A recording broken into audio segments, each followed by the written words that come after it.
The fork slipped from my fingers and hit the porcelain plate with a sound that seemed to echo through the entire dining room. My heart hammered against my ribs as I stared at my son across that gleaming table, surrounded by crystal glasses and flickering candlelight that suddenly felt more like an interrogation lamp than dinner ambience. $500,000? The words barely made it past my lips. Adrian, what do you mean? My son, my millionaire son, the boy I'd raised on boxed mac and cheese and second-hand clothes while working double shifts, leaned back in his chair with an expression I'd never seen before. Cold. Calculating. Like I was a business deal gone wrong. The money I transferred to you 6 months ago, mother. His voice was calm, too calm. The $500,000 I sent for your retirement. What did you do with it?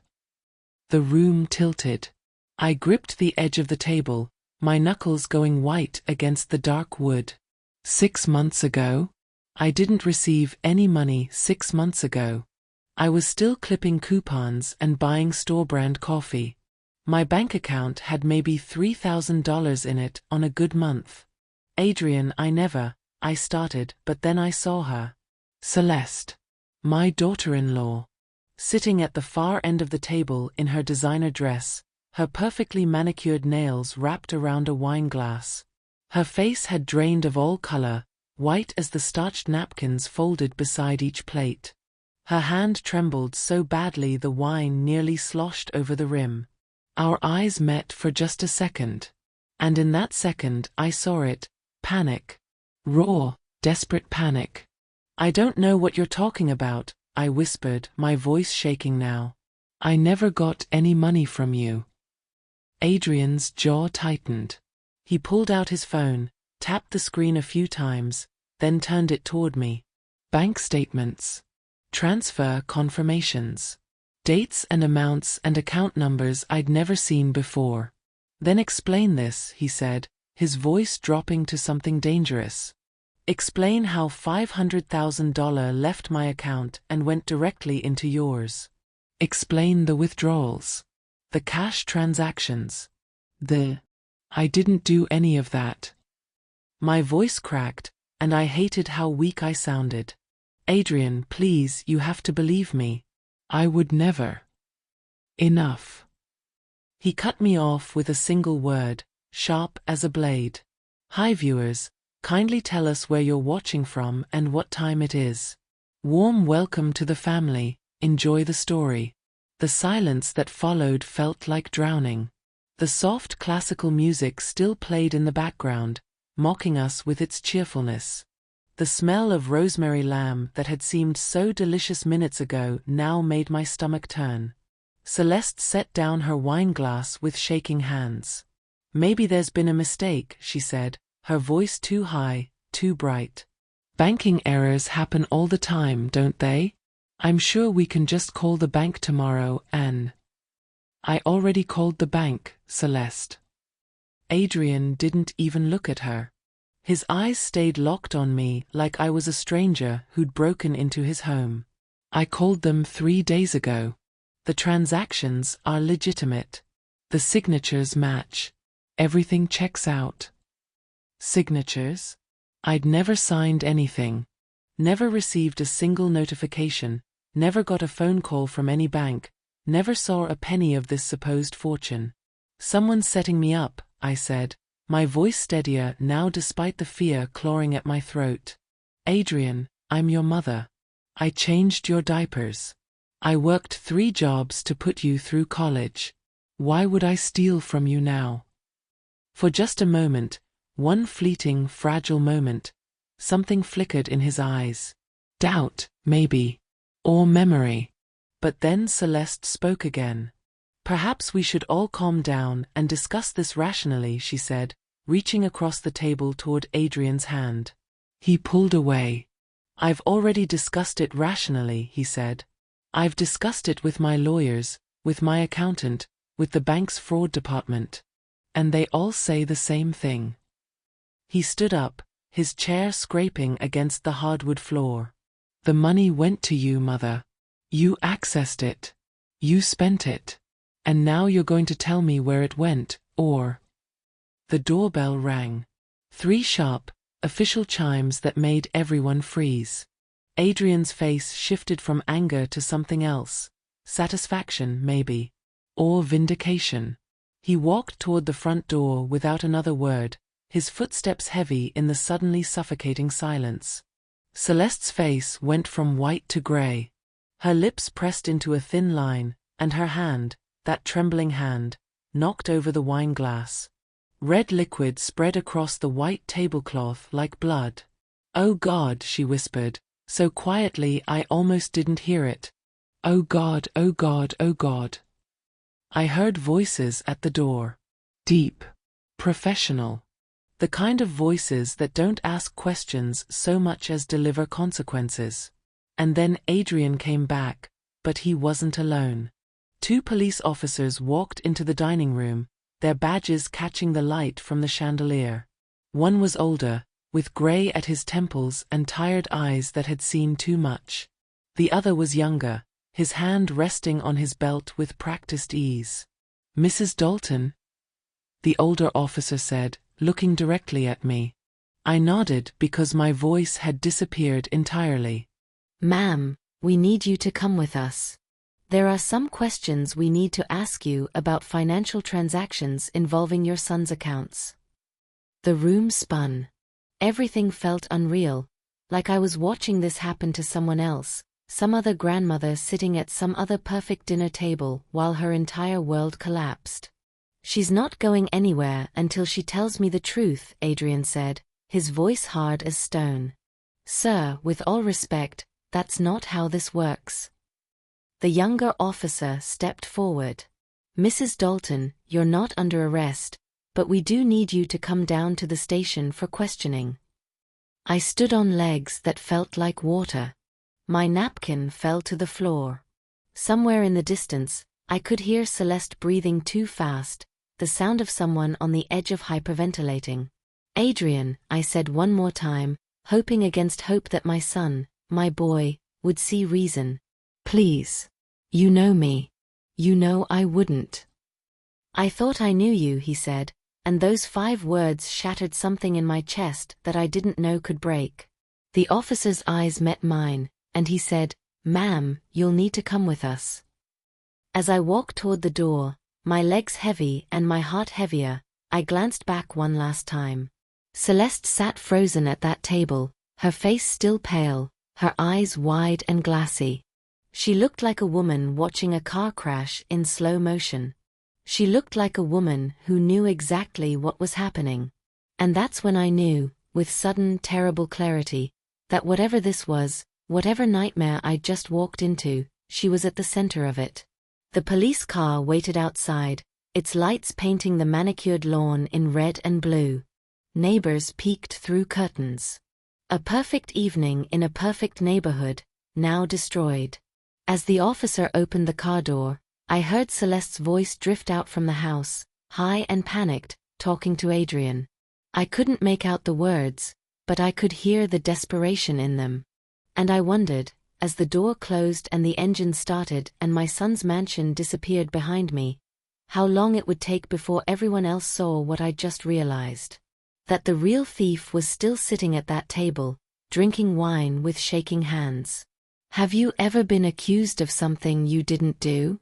Have you ever felt the people who should believe you the most turn their backs instead? Drop a comment below and tell me, would you fight back, or would you walk away? The police station smelled like burnt coffee and floor cleaner. Fluorescent lights buzzed overhead, harsh and unforgiving, as I sat in a gray room with a metal table between me and 2 detectives who looked at me like I'd already been convicted. They asked the same questions over and over. When did you receive the money? What did you do with it? Who helped you move it? Where are the funds now? I gave them the same answer every time. I didn't take anything. I didn't receive anything. Someone was setting me up.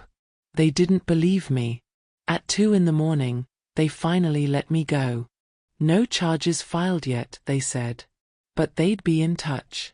They'd be investigating. I should stay available.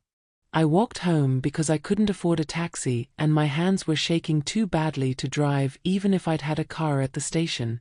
3 miles through empty streets, past closed shops and sleeping houses, while my mind raced faster than my feet ever could. How did this happen? How did someone steal $500,000 using my name, my identity, my son's trust? When I finally reached my apartment building, a modest 2-story complex with peeling paint and a broken gate, the sun was starting to rise. Mrs. Chun from 2B was getting her newspaper. She saw me, and her face changed. Not quite a smile, not quite a frown. Something in between that felt worse than either. "Morning, Seraphine," she said, but her voice was different. Careful. Like she was talking to someone who might explode. "Morning," I managed, fumbling with my keys. She hesitated, then said, "Everything okay?" I heard. "Well, people are talking." People are talking. For words that meant my life was about to get infinitely harder. "I'm fine," I lied, and escaped into my apartment before she could ask anything else. Inside, everything looked exactly as I'd left it 12 hours ago. The worn couch with the hand-stitched cushions. The photos of Adrian as a boy, grinning gap-toothed in Little League uniforms I'd sewn patches onto because new ones were too expensive. The small kitchen where I'd taught him to make pancakes on Saturday mornings. All of it the same. All of it suddenly foreign. I should have slept, but sleep felt impossible. Instead, I sat at my kitchen table with a mug of tea I didn't drink and stared at the wall, trying to piece together a puzzle with missing pieces. 6 months ago, Adrian supposedly sent me $500,000. But 6 months ago, I was here, in this apartment, living my normal life. Working part-time at the library. Playing bingo on Thursdays. Buying marked-down produce on Sunday afternoons. Nothing had changed. No mysterious deposits. No sudden windfalls. Just the same modest existence I'd had for years. So where did the money go? My phone rang, making me jump. Adrian's name flashed on the screen. For a moment, I just stared at it. Part of me wanted to answer, to hear my son's voice, to have him say this was all a terrible mistake and he believed me. But a bigger part of me knew that wasn't why he was calling. I let it go to voicemail. 30 seconds later, the voicemail notification appeared. I pressed play. "Mother." His voice was cold, clipped. Professional. "I've spoken with my lawyers. They advise me to have no contact with you until this matter is resolved. I'm calling to let you know that any further attempts to reach me or Celeste will be considered harassment. We'll be handling this through the proper legal channels." The message ended with a beep that felt like a door slamming shut. I set the phone down carefully, afraid that if I moved too fast, I'd shatter into 1,000 pieces right there on my kitchen floor. My son, the boy I'd sacrificed everything for, just told me to stay away from him. The morning dragged into afternoon. I tried to eat but couldn't. Tried to read but the words swam on the page. Tried to distract myself with television, but every commercial about family and trust felt like a knife twisting deeper. Around 3 o'clock, my neighbor's daughter knocked on my door. She was maybe 10, with pigtails and a gap-toothed smile that reminded me of Adrian at that age.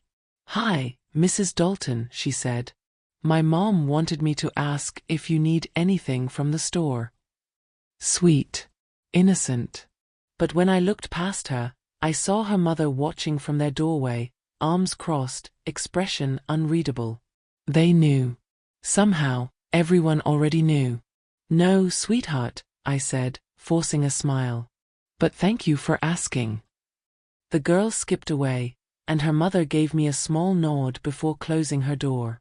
Not hostile. Not friendly. Just careful. I spent the rest of the day avoiding my windows, afraid of what I'd see in the eyes of people who'd known me for 15 years. The whispers were already starting. I could feel them crawling through the building like ants. Did you hear about Seraphine? Stole from her own son. $500,000. Can you imagine? And after everything he did for her. By evening, I couldn't take the walls closing in anymore. I needed air, space, somewhere to think that wasn't this apartment with its too loud silence and too many memories. I grabbed my jacket and headed out, keeping my head down as I passed Mrs. Chen again. She pretended not to see me this time. Easier that way. The park 3 blocks away was nearly empty except for a few joggers and a man walking his dog. I found a bench under an oak tree and sat, watching the sun sink lower, painting the sky in shades of orange and pink that felt too beautiful for how ugly everything had become. That's when I remembered something. A small thing, barely a blip on my radar at the time, but now it felt significant. 3 months ago, Celeste had stopped by my apartment. She'd never done that before. Usually I went to their place for the rare family dinners they invited me to. But that day, she'd shown up with papers. Just some insurance forms, she'd said with that perfect smile of hers, all white teeth and red lipstick. Adrian asked me to have you sign them. Something about updating beneficiaries. You know how these corporate policies are. I'd signed without reading them carefully. Why wouldn't I? She was family. She was my daughter-in-law. She wouldn't hurt me. But now, sitting on that bench with the world crumbling around me, I wondered what I'd actually signed. My hands started shaking again. Not from cold this time, but from the slow, creeping realization that I'd been played. That someone had been setting me up for months, maybe longer, and I'd been too trusting to see it. I pulled out my phone and stared at Adrian's contact information. My finger hovered over the call button, but I remembered his message. No contact. Legal channels only. He'd already made his choice. He'd chosen to believe bank statements over his own mother. He'd chosen Celeste's word over mine. The thought hurt worse than anything the police had said. As darkness fell and the streetlights flickered on, I walked back to my apartment. But this time, I noticed something I hadn't before.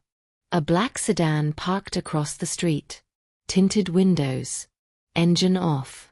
Someone sitting in the driver's seat, barely visible in the dim light. Watching. Were they police? Private investigators? Someone working for Adrian? I hurried inside and locked my door, my heart hammering. Through the window, I watched the sedan. It didn't move. Didn't leave. Just sat there like a predator waiting for the right moment to strike. I closed the curtains and leaned against the wall, trying to catch my breath. This wasn't just about money anymore. This was about something bigger, something darker. Someone had stolen my identity, my relationship with my son, my reputation. And whoever it was, they were still out there. Still watching. Still one step ahead of me. And I had no idea how to fight back. Has anyone you trusted ever betrayed you in a way you never saw coming? Comment below. Do you think Seraphine will figure out who's really behind this before it's too late? The whispers started before I even left my apartment the next morning. I heard them through the thin walls. Mrs. Chun talking to someone in the hallway. Her voice was low but not low enough. Can you believe it? Stealing from her own son after he made something of himself. My daughter said she saw police cars at his house. Apparently the whole neighborhood saw her being taken away. How much was it? Another voice. Mr. Patterson from upstairs. $500,000. Can you imagine? And she's been living here, pretending to be poor this whole time. I pressed my back against the door, my coffee mug frozen halfway to my lips. They thought I'd been hiding money. Pretending. Playing the victim while secretly sitting on a fortune I'd stolen from my own child. The worst part? I couldn't even defend myself. How do you prove you didn't do something when all the evidence says you did? I waited until the hallway went quiet before I dared to leave. The library shift started at 9, and I needed normalcy. Needed routine. Needed something in my life that still made sense. But when I arrived at the Riverside Public Library, the place I'd worked for 8 years, shelving books and helping elderly patrons navigate the computer system, my boss Margaret was waiting at the front desk with an expression I'd never seen before. "Seraphine," she said, and my stomach dropped.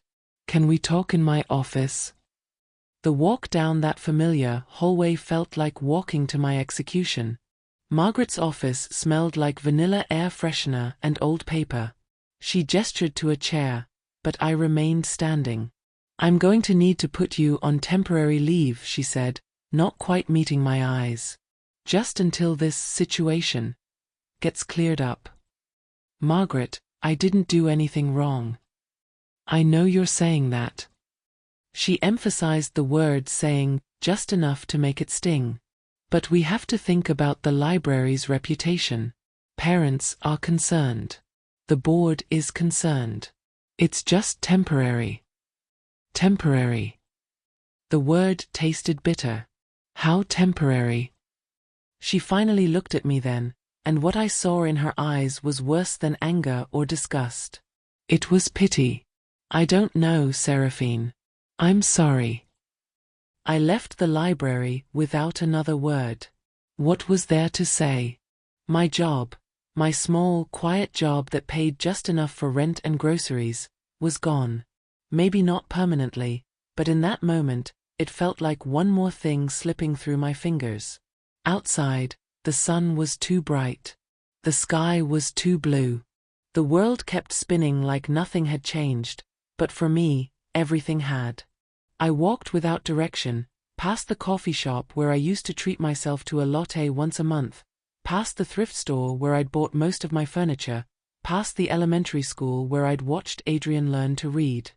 Every familiar place felt contaminated now. Every corner held a memory that hurt. My phone buzzed. A text from a number I didn't recognize. "Saw you on the neighborhood forum. Disgusting. Hope you go to jail." Then another. "Thief." And another. "Your poor son." I turned my phone off and shoved it into my pocket, but it didn't stop the messages from existing. Didn't stop people from judging me based on lies they'd heard third hand. By noon, I found myself at the park again. Same bench. Same oak tree. But this time, an old woman was feeding pigeons nearby. She glanced at me, smiled, and I waited for recognition. Waited for her face to change the way everyone else's had. But she just went back to her pigeons, tossing breadcrumbs that the birds fought over with desperate hunger. "They're always hungry," she said, not looking at me. "No matter how much you give them, they always want more." I didn't respond, but she continued anyway. "People are like that too, you know. Always wanting more. More money, more success, more proof that they're better than the person next to them." She dusted crumbs off her hands. "Makes them do ugly things sometimes." Was she talking about me? About Adrian? About whoever set me up? Before I could ask, she stood, gathered her bag, and walked away. Just another stranger in the park. But her words lingered. More. Everyone always wants more. Had Celeste wanted more? More money? More control? More of Adrian's attention and trust? I thought back to family dinners over the past 2 years. How Celeste always positioned herself between Adrian and me. How she'd answer questions directed at me before I could speak. How she'd smile with her mouth but never quite with her eyes when Adrian talked about his childhood, about the sacrifices I'd made. She'd never liked me. I'd known that from the beginning. But dislike was different from this. This was calculated. Methodical. This was someone who'd planned my destruction so carefully that even my own son believed I was guilty. My phone buzzed again despite being turned off. It was restarting on its own, battery glitch it had been doing lately. Another text appeared, but this time it wasn't hate mail. "Mrs. Dalton, this is Detective Morrison. We need you to come back to the station tomorrow at 10 a.m. Bring any financial documents you have. Bank statements, receipts, tax returns. Everything. Everything. As if I had anything to hide. But maybe that was the point. Maybe if I showed them my pathetic bank statements with their pathetic balances, they'd see I was telling the truth. Or maybe they'd just think I was better at hiding money than they'd given me credit for. I went home as the sun started setting, painting long shadows across the sidewalk. The black sedan was back, parked in the same spot. Watching. This time, I didn't look away. I stared right at it, letting whoever was inside know I saw them. Letting them know I wasn't going to cower. The engine started. The sedan pulled away slowly, deliberately, like it had all the time in the world. Like it would be back. Inside my apartment, I made tea I didn't drink and toast I didn't eat. The silence was suffocating. I turned on the TV just for background noise, but even that felt wrong. A commercial came on. A mother and son laughing over breakfast, the kind of easy joy I'd once had with Adrian. I shut it off. The walls felt closer tonight. The shadows deeper. Everything familiar had turned strange and hostile. I thought about calling someone. But who? My few friends from the library would have heard by now. My neighbors clearly already had. And Adrian. Adrian had made it crystal clear where he stood. I was alone in this. Completely, utterly alone. Around midnight, unable to sleep, I started going through my things. Old boxes in the closet. Drawers I hadn't opened in years. Looking for what, I wasn't sure. Evidence? Proof? Some forgotten detail that would make sense of all this? That's when I found it. In the bottom drawer of my late husband's old desk, the one I'd kept because I couldn't bear to throw it away even after he'd been gone 10 years, was a folder I didn't recognize. Plain manila. No label. Shoved behind tax returns from 2019. My hands trembled as I pulled it out. Inside were papers. Lots of papers. Contracts with legal jargon I didn't understand. Copies of checks with signatures that looked like mine but weren't quite right. Documents with my name on them that I'd never seen before. And in the corner of one page, so small I almost missed it, was a date and timestamp. Metadata, maybe. Or something more. The document was supposedly signed by me 6 months ago. But according to the digital footprint, it had been created on Celeste's laptop. Her laptop. My breath caught in my throat. This was it. This was the proof I needed. Someone had been sloppy, had forgotten to cover their tracks completely. But as I sat there in the dim light of my bedroom, holding evidence that could save me, a darker thought crept in. If Celeste had been this careful everywhere else, why would she leave this folder in my husband's old desk? A desk she'd helped me move into storage once. A desk she knew existed. Unless she wanted me to find it. Unless this was all part of something bigger. Something worse. My phone buzzed one more time. Another text from an unknown number. Stop digging. Walk away. This is your only warning. If you found evidence that could clear your name but suspected it was planted, would you use it anyway?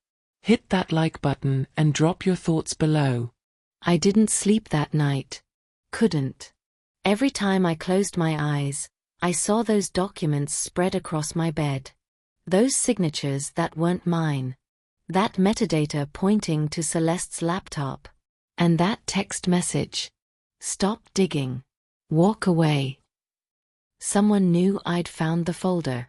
Someone was watching me closer than I'd realized. At 7 in the morning, I made a decision. I took photos of every single document with my phone. Every page, every signature, every tiny detail.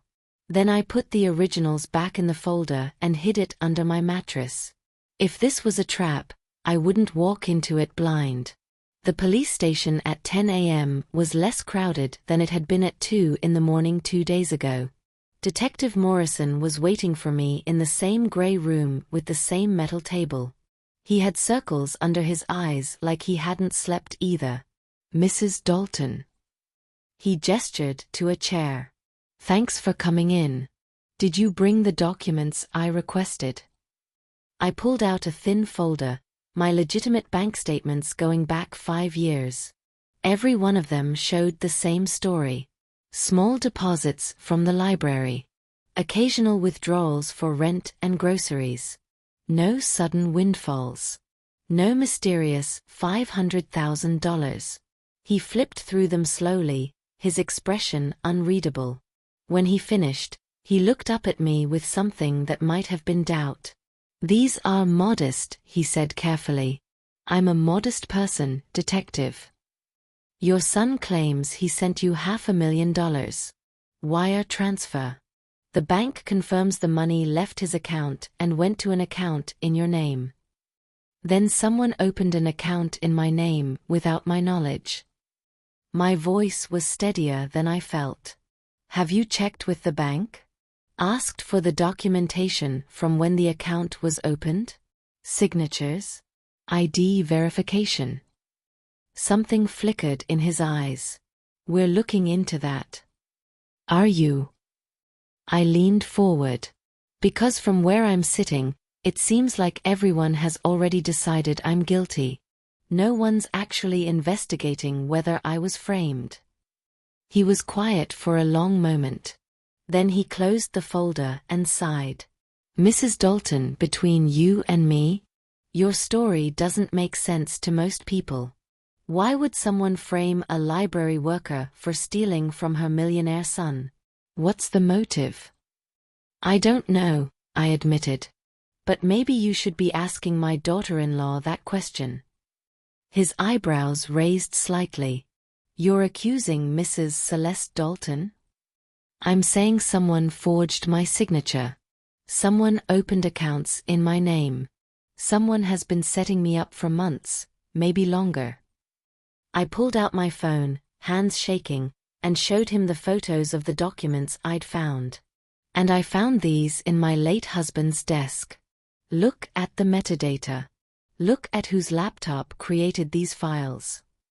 He studied the photos, zooming in on the timestamps. For the first time since this nightmare began, I saw genuine interest in someone's eyes. "Where did you say you found these?" "Bottom drawer of my husband's old desk. He died 10 years ago. That desk has been in storage until recently." "And your daughter-in-law had access to this storage?"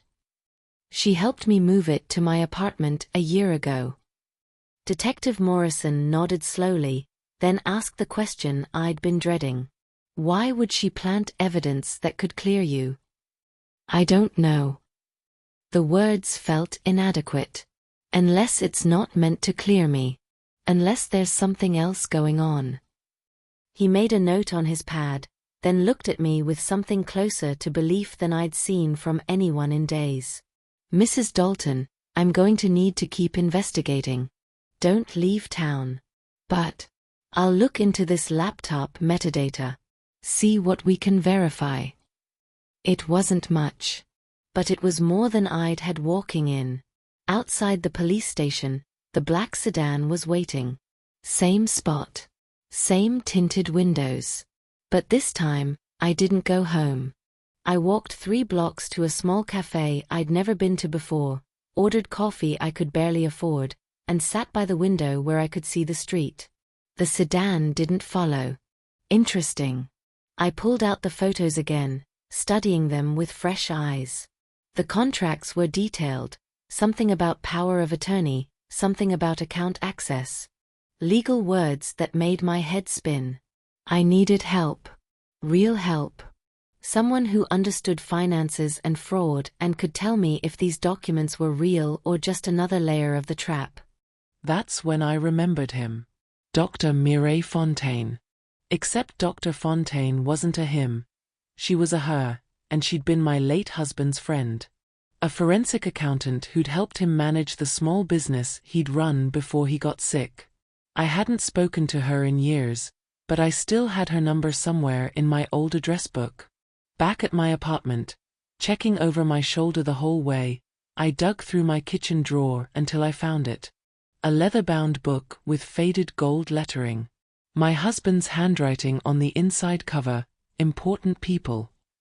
Mireille Fontaine. A phone number. An address that was probably outdated. I called anyway. 3 rings. 4. I was about to hang up when someone answered. Fontaine Forensic Accounting, this is Mireille. Her voice was exactly as I remembered. Sharp, professional, no nonsense. Dr. Fontaine? This is Seraphine Dalton. I don't know if you remember me, but… Seraphine. Her tone softened immediately. Of course I remember you. How are you?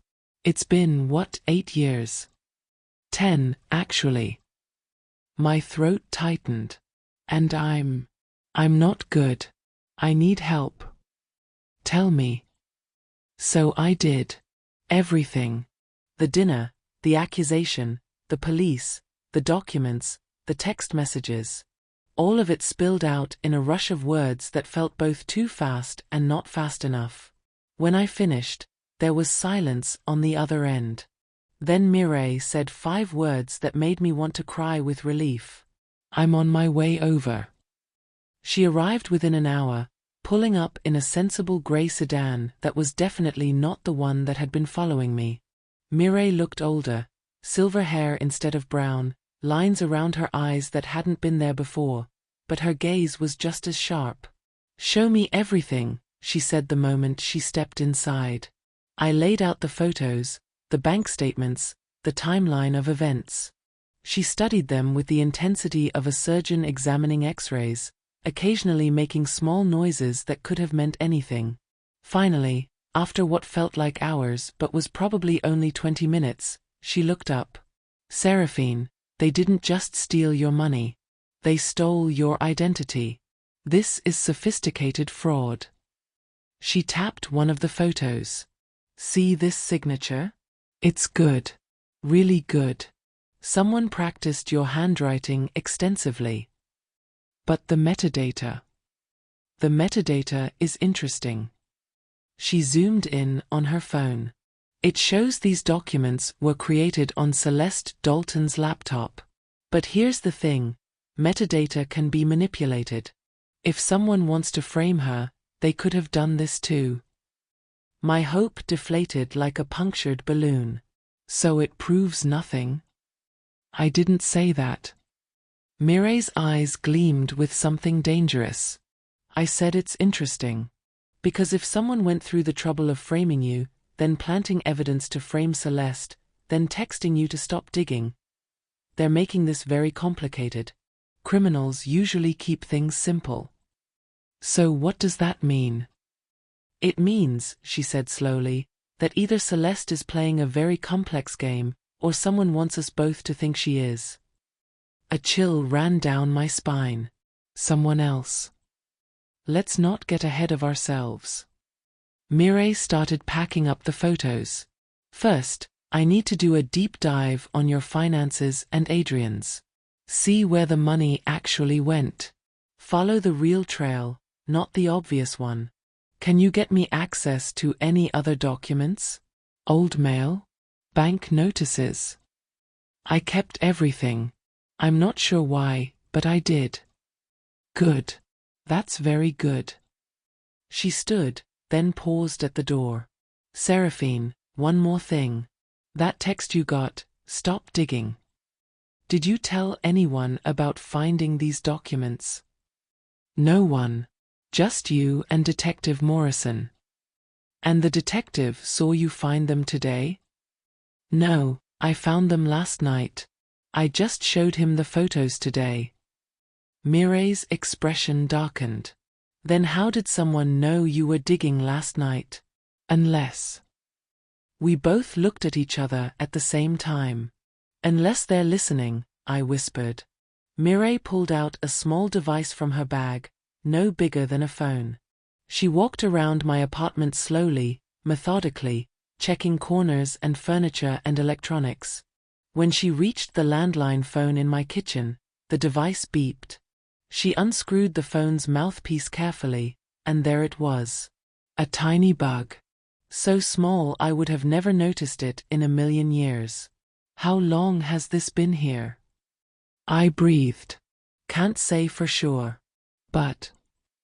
Mireille looked at me with grim certainty. Someone's been listening to everything you say in this apartment. Every phone call. Every conversation. Who would? That, she said, dropping the bug into a glass of water, is exactly what we're going to find out. Would you search your home for bugs right now after watching this? Drop a comment if you think someone in your life could be listening. Mireille spent the next hour sweeping my entire apartment with that little device. We found 2 more bugs, one behind my bedroom mirror, another inside the smoke detector in the hallway.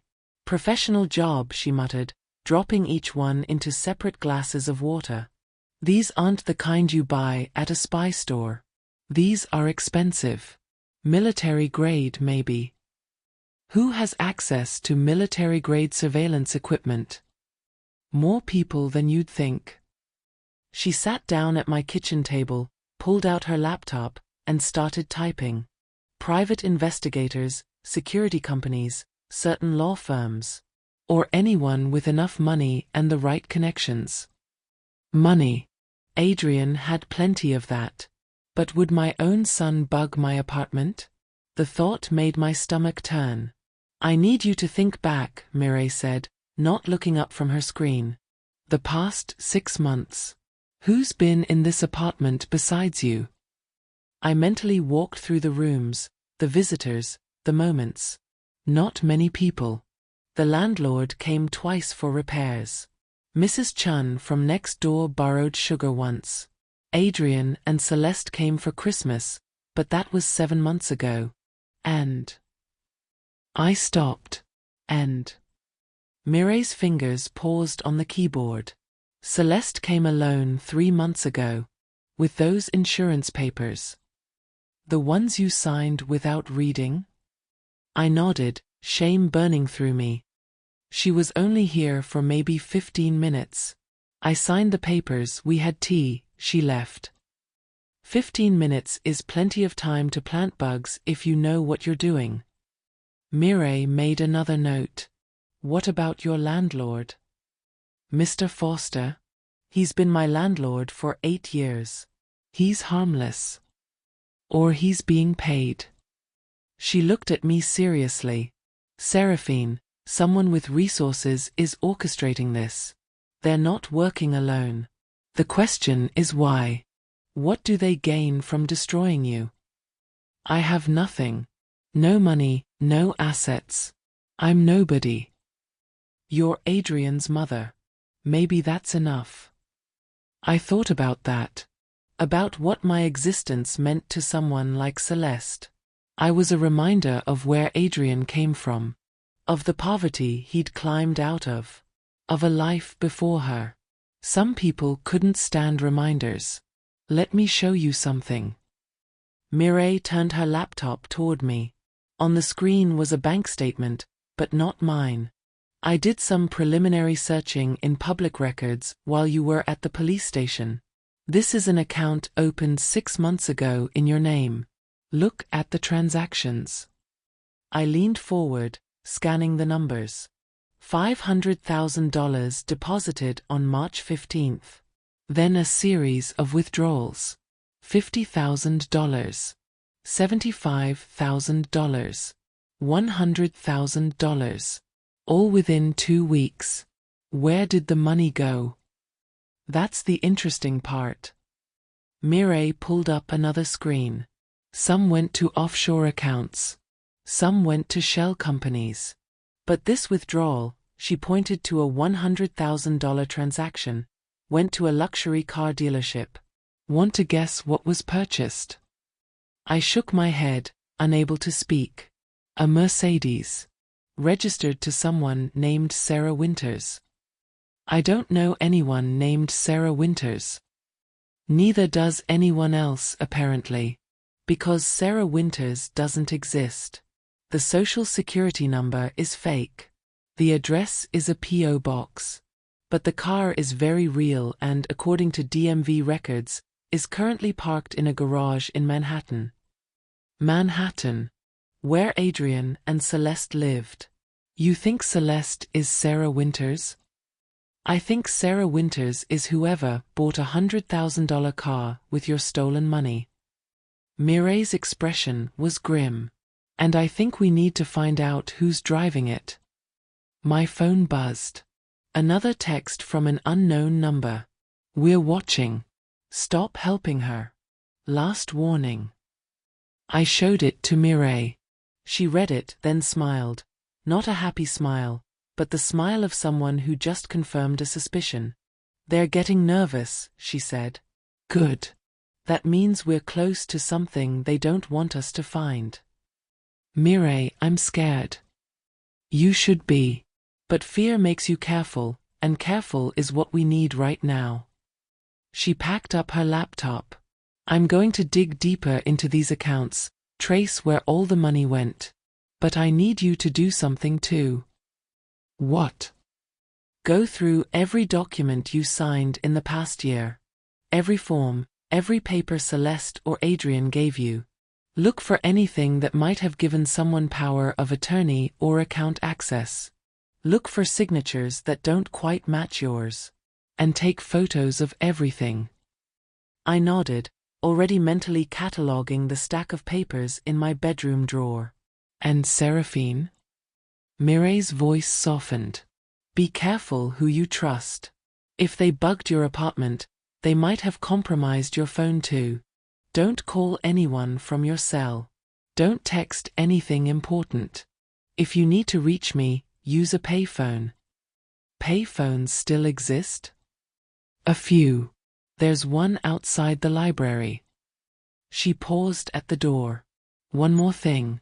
That black sedan that's been following you? I got the license plate while you were looking at the bank statements. I'll run it, see who it's registered to.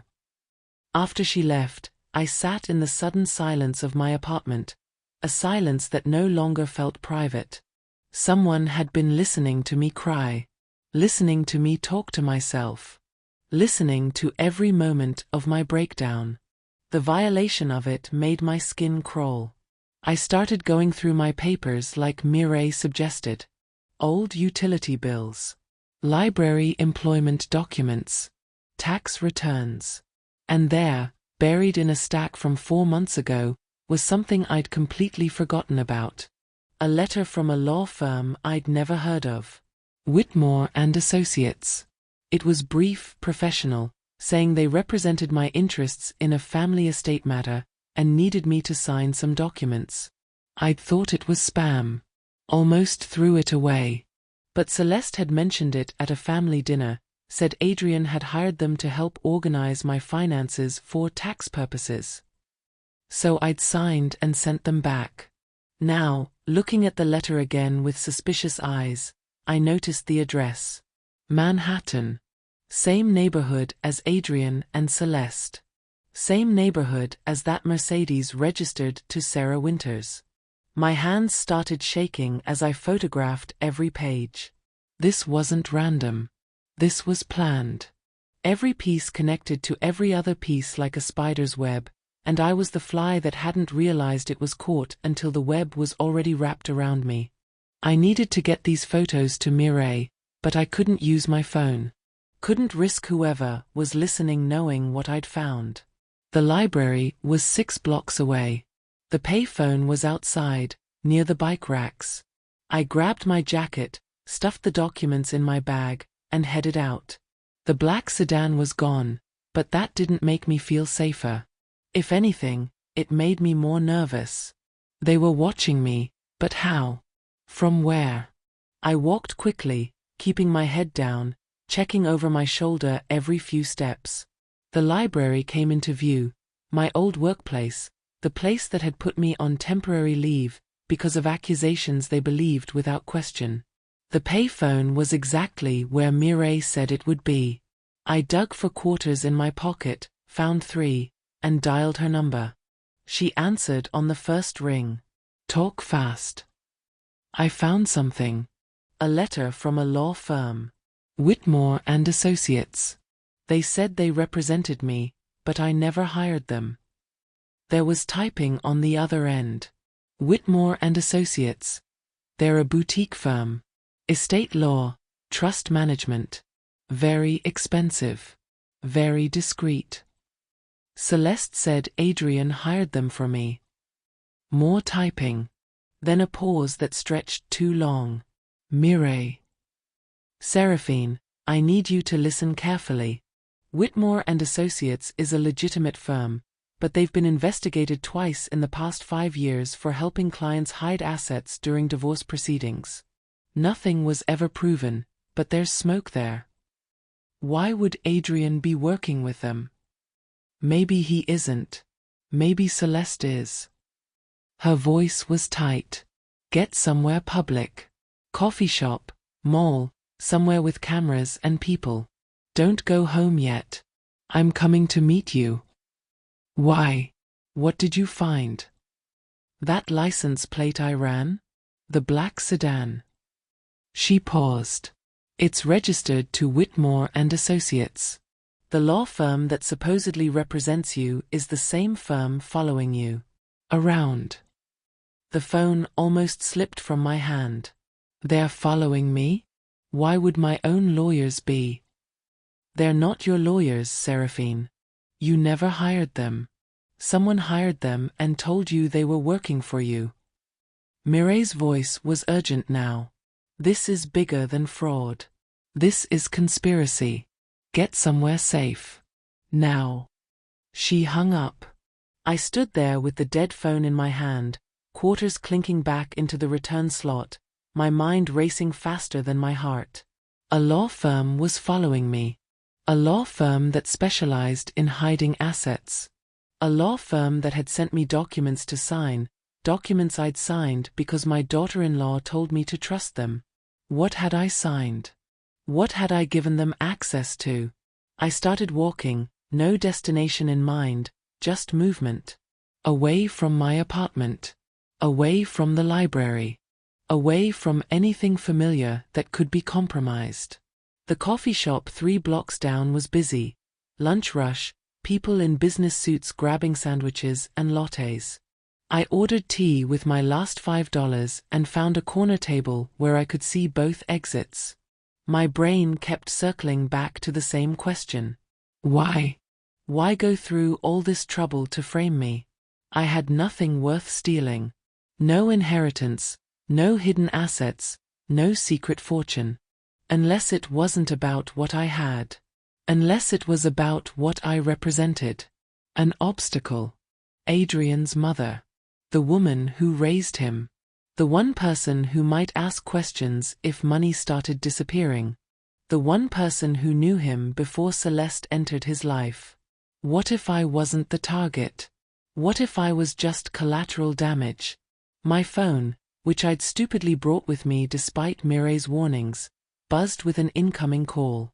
Adrian's name on the screen. I stared at it, torn between desperate hope and cold suspicion. Maybe he'd realized the truth. Maybe he wanted to apologize. Maybe. I answered. Mother. His voice was different. Strained. We need to talk. Adrian, I didn't. Not on the phone. Can you meet me? There's a park near your apartment. Riverside Park. The bench by the fountain. 1 hour. Something in his tone made my stomach clench. Is everything okay? A pause. Too long. Just. Come alone. Please. He hung up before I could respond. I sat there, staring at my phone, every instinct screaming that this was wrong. Adrian never said please. Never sounded uncertain. Never asked to meet in parks instead of his office or home. And he'd specifically said to come alone. I should have called Mireille. Should have told someone where I was going. Should have done anything except what I did next. But he was my son. And some part of me, the part that had raised him, that had sacrificed everything for him, needed to believe he still cared. Riverside Park was a 10-minute walk. I arrived 15 minutes early and positioned myself behind a tree where I could watch the bench by the fountain without being seen. Adrian arrived exactly on time, alone, wearing a suit that probably cost more than my monthly rent. He sat on the bench, checking his watch, looking around nervously. He looked scared. I was about to step out from behind the tree when I saw it. A figure approaching from the opposite direction. Not Celeste. A man. Tall, wearing sunglasses despite the overcast sky, hands in his pockets. The man sat down next to Adrian. They didn't acknowledge each other at first, just two strangers sharing a bench. Then the man spoke, too quiet for me to hear, and Adrian's whole body went rigid. I couldn't hear the conversation, but I could see Adrian's face. He looked sick. Trapped. The man handed him something, a manila envelope, similar to the one I'd found in my husband's desk. Adrian opened it, looked at whatever was inside, and went pale. The man stood, said something else, and walked away. Adrian stayed on that bench, staring at the envelope in his hands like it was a live grenade. This wasn't my son asking for help. This was my son being threatened. I waited until the man was gone, then stepped out from behind the tree.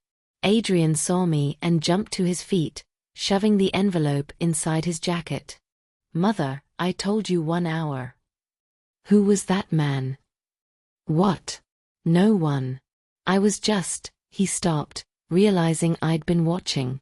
How long have you been there? Long enough. I moved closer, keeping my voice low. Adrian, what's going on? What was in that envelope? For a moment, one fragile, precious moment, he looked like my little boy again. Lost. Afraid. Needing his mother. I can't tell you, he whispered. If I tell you they'll, he stopped himself, but the damage was done. They'll what? Who's they? He shook his head, backing away. You need to drop this. The investigation, the documents, everything. Just accept the charges, take a plea deal, and this all goes away. Accept charges for something I didn't do? It's the only way to keep you safe. His voice cracked. Mother, please. I'm trying to protect you. From what? From who? He looked around the park like someone might be listening. Maybe someone was. From people who make problems disappear. From people who've done worse than frame you for fraud. From people who won't hesitate to. He didn't finish. Didn't need to. My son was terrified. And whatever he was afraid of, it was big enough to make him throw his own mother under the bus. Adrian. I reached for his hand, but he pulled away. Let me help you. We can go to the police together. We can. The police can't help. He laughed, a broken sound. You think this is just about money? You think this is just Celeste being greedy? Mother, there are people involved who own the police. Who own judges and lawyers and entire city blocks. Going to them would be suicide. Then what do I do? He looked at me with eyes full of agony. You run. You take whatever money you have left and you disappear. Change your name. Leave the state. Because if you keep digging, if you keep asking questions, they won't just frame you. His voice dropped to barely a whisper. They'll kill you. And they'll make it look like suicide or an accident, and no one will ever know the truth. The world tilted sideways. Who are they, Adrian? But he was already walking away, his shoulders hunched like he was carrying the weight of the world. Adrian. I called after him, but he didn't turn around. Just kept walking until he disappeared around a corner, leaving me alone with a fountain that suddenly sounded too loud and a truth that suddenly seemed too dangerous. Someone had bugged my apartment. Someone had followed me. Someone had framed me for $500,000 in fraud. And now my own son was telling me to run for my life. I pulled out my phone with shaking hands, then remembered Mireille's warning. Compromised. Everything was compromised. The payphone at the library was 12 blocks away. I started walking, faster this time, checking every face that passed me. Was that woman watching? Was that man following? How many people were involved in this? Halfway there, my phone buzzed with a text from yet another unknown number. But this one was different. Seraphine, it's Mireille. They cloned my phone. Don't trust any calls from my number. I'm at the Riverside Diner on 4th Street. Come now. And Seraphine, bring the envelope Adrian just gave you. I saw everything. My blood ran cold. Adrian hadn't given me an envelope. He'd hidden it in his jacket. Which meant whoever sent this text thought I'd taken it. Thought I had whatever evidence was inside. And if they thought I had it, they'd be coming for it. I looked around the street with new eyes. How many people here weren't people at all, but players in whatever game I'd stumbled into? The answer came faster than I wanted. A van pulled up alongside me. Side door sliding open. 2 men in black reaching out. I did the only thing I could think of. I screamed. And I ran. If you were in Seraphine's position right now, would you trust that text from Mireille? Drop your answer in the comments. And if you're as hooked as I think you are, hit that subscribe button, because what happens next will blow your mind. My lungs burned as I sprinted down 4th Street, weaving between pedestrians who shouted at me to watch where I was going. Behind me, I could hear footsteps. Heavy. Fast. Closing in. The van had screeched to a stop the moment I screamed, but the 2 men were on foot now, and they were faster than me.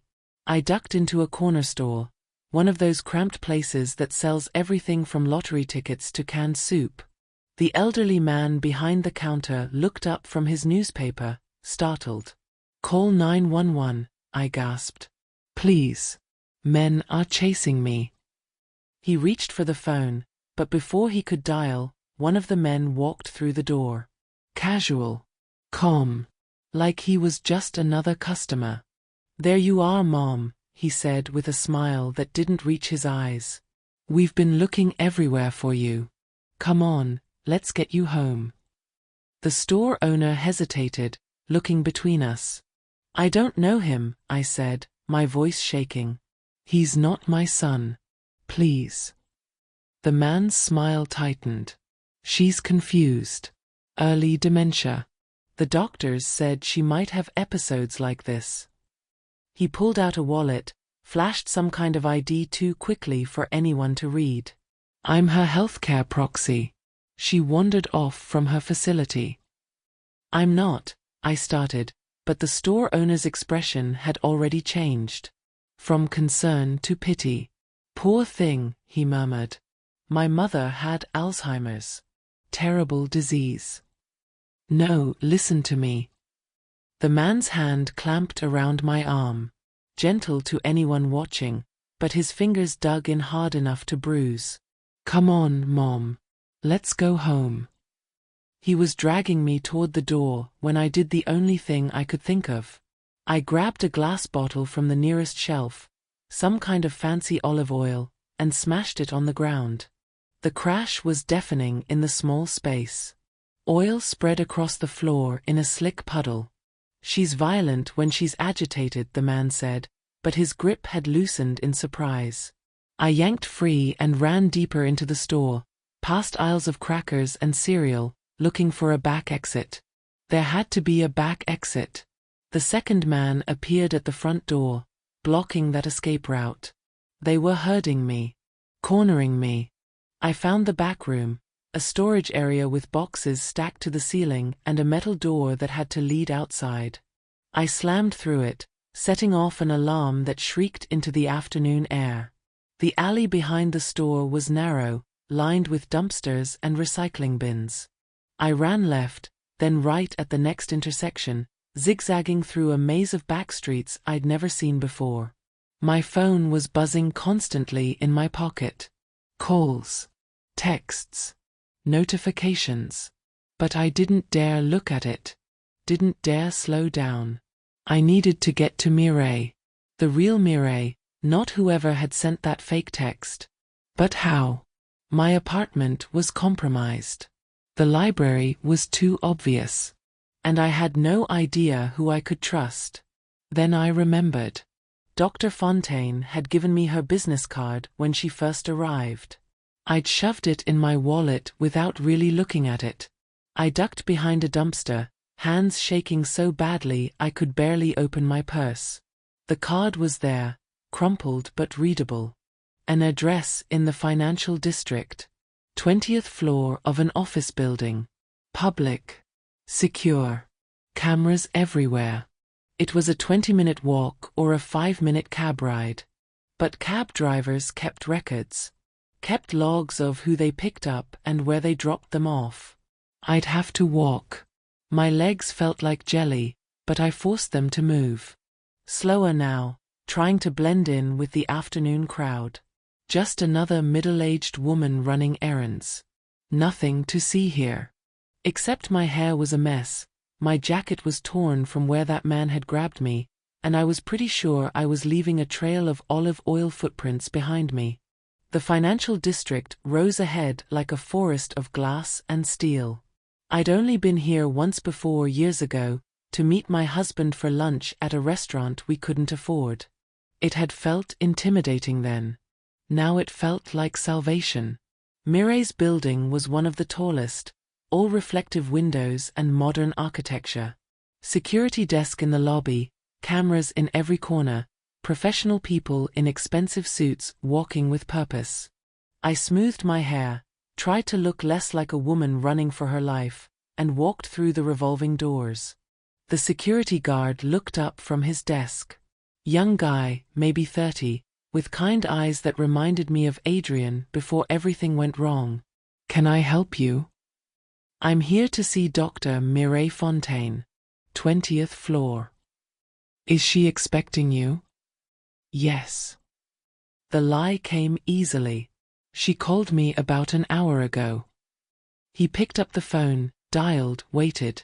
My heart hammered against my ribs. What if Mireille wasn't there? What if this was another trap? "Dr. Fontaine? There's a..." He looked at me questioningly. "Seraphine Dalton." "Seraphine Dalton here to see you." A pause. Then his expression relaxed. "Yes, ma'am. I'll send her up." He handed me a visitor's badge. 20th floor. Elevators are on your right. The elevator ride felt like it took forever. Smooth jazz played through hidden speakers, mocking me with its calmness. I watched the numbers climb, 10, 11, 12, and tried to slow my breathing. What if those men followed me here? What if they were already in the building? The doors opened on the 20th floor.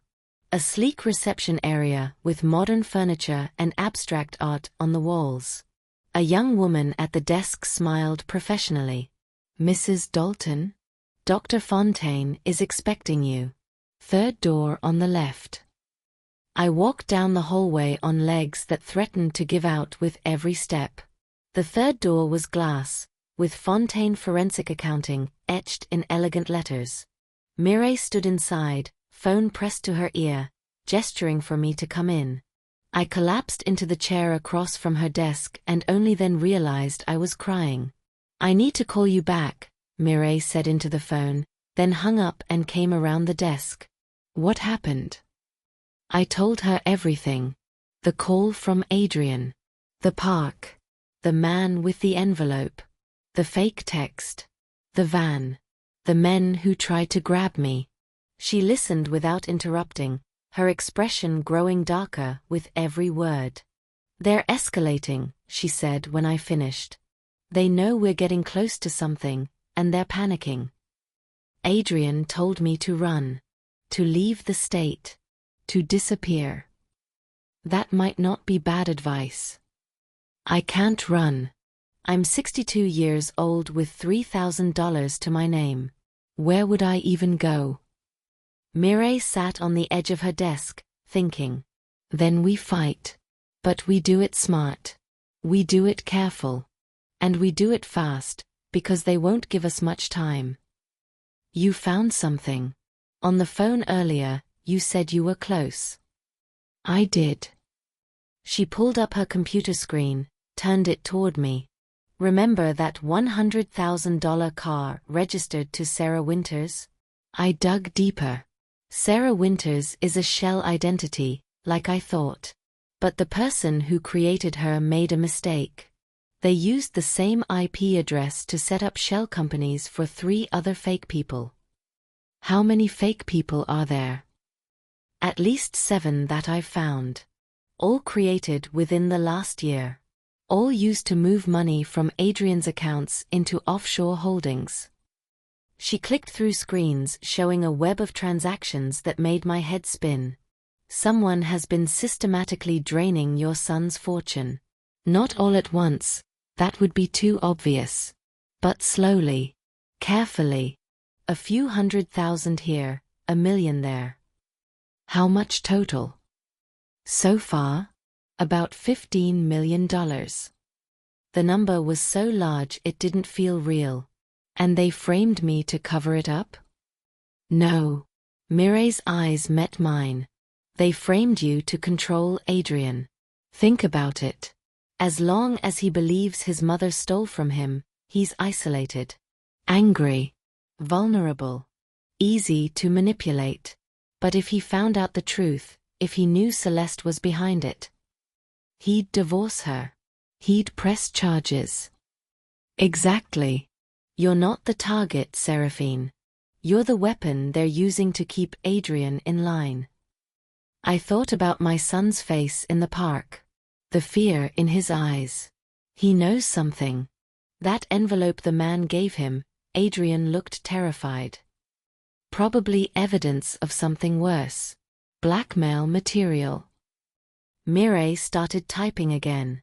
The law firm following you, Whitmore and Associates, they specialize in making problems disappear. Rich people use them when they need to hide assets during divorces, or when they need to create paper trails that lead nowhere. They're very good at what they do. But you're better. She smiled grimly. I've been doing this for 30 years. And I know their tricks. Every transaction leaves a fingerprint. Every shell company has a weakness. We just need to find it. My phone buzzed. Another text. This time from Adrian's number. Mom, I'm sorry. I should have believed you. Can we meet? I want to make this right. I showed it to Mireille. Don't respond, she said immediately. That's not Adrian. They've cloned his phone too. How do you know? Because Adrian calls you mother, not mom. And he never apologizes that directly. He's too proud. This is bait. She was right. Of course she was right. But some desperate part of me wanted it to be real. What do we do now? Mireille closed her laptop. Now we set a trap of our own. But first, you're staying here tonight. I have a couch in my office, and this building has security. You'll be safe. What kind of trap? The kind that makes them expose themselves. She pulled out a burner phone from her desk drawer, one of those cheap flip phones that couldn't be tracked or hacked. Tomorrow morning, we're going to file a motion with the court. A very public, very loud motion claiming that Adrian is being defrauded by parties unknown, and that you're a witness willing to testify. We'll name Whitmore and Associates. We'll name the shell companies. We'll put everything out in the open. Won't that make them come after us harder? Yes. But it will also force them to make a move. Right now, they're working in shadows. Once we shine a light on them, they'll have to either back off or show their hand. She handed me the burner phone. Keep this on you at all times. My number is programmed in.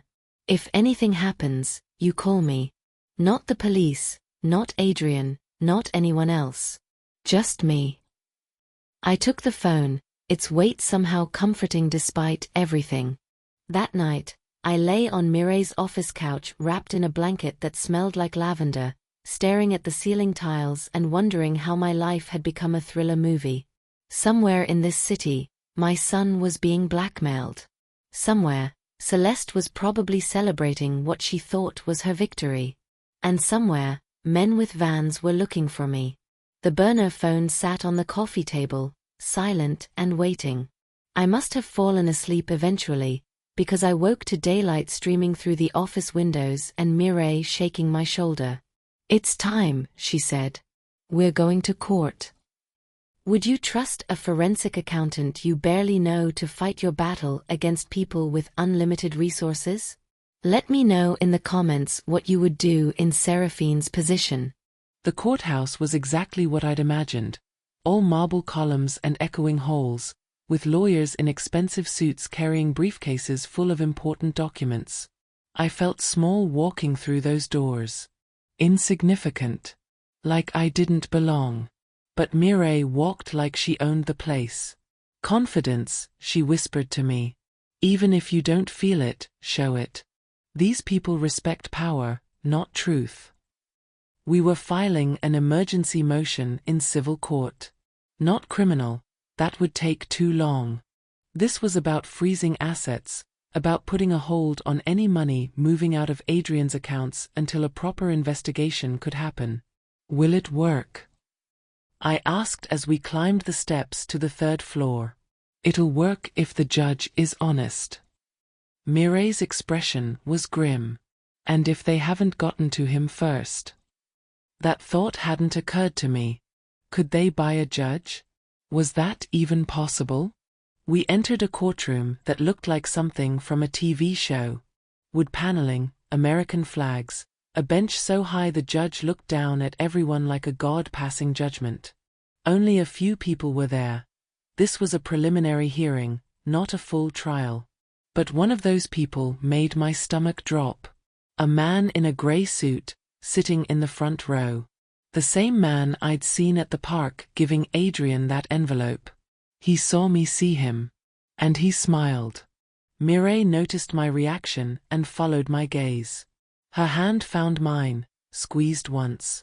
"Don't react. Don't give him anything." The judge entered, and we all stood. He was older, maybe 70, with white hair and glasses that slid down his nose. He looked tired, like he'd been doing this job too long. "Let's make this quick," he said, settling into his chair. "I have a full docket today. State your business." Mireille stood. "Your Honor, I'm Dr. Mireille Fontaine, forensic accountant, representing Seraphine Dalton.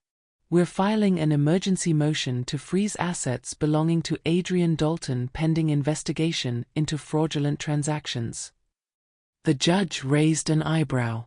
"Adrian Dalton? The venture capitalist?" "Yes, Your Honor." "And you're claiming what, exactly?" "That Mr. Dalton's accounts have been compromised. That approximately $15 million has been moved through shell companies and offshore accounts without his knowledge or consent. And that my client, his mother, has been falsely accused of theft to cover up the real crime." Murmuring from the few people in the courtroom. The man in the gray suit didn't react at all. Just kept smiling that terrible smile. The judge looked at me. "Mrs. Dalton, you're aware there's currently a police investigation into allegations that you misappropriated $500,000 from your son?" "Yes, Your Honor. But I didn't take that money. Someone framed me." "That's a serious claim." "It's a serious crime," Mireille said. "And we have evidence. Financial records, metadata, digital footprints linking the fraudulent transactions to a law firm called Whitmore and Associates, which has been operating shell companies on behalf of. Objection. The man in the grey suit stood. I represent Whitmore and Associates, Your Honor. These allegations are baseless and defamatory. We're a legitimate firm serving legitimate clients. The judge looked annoyed. This isn't a trial, counselor. There's no objection protocol in a preliminary hearing, but you can respond when Mrs. Fontaine finishes. The man sat down, but his smile never wavered. Mireille continued. We're requesting that the court freeze all accounts connected to the 7 shell companies we've identified, prevent any further transactions, and appoint an independent forensic team to investigate the full scope of the fraud. Do you have documentation? Yes, Your Honor.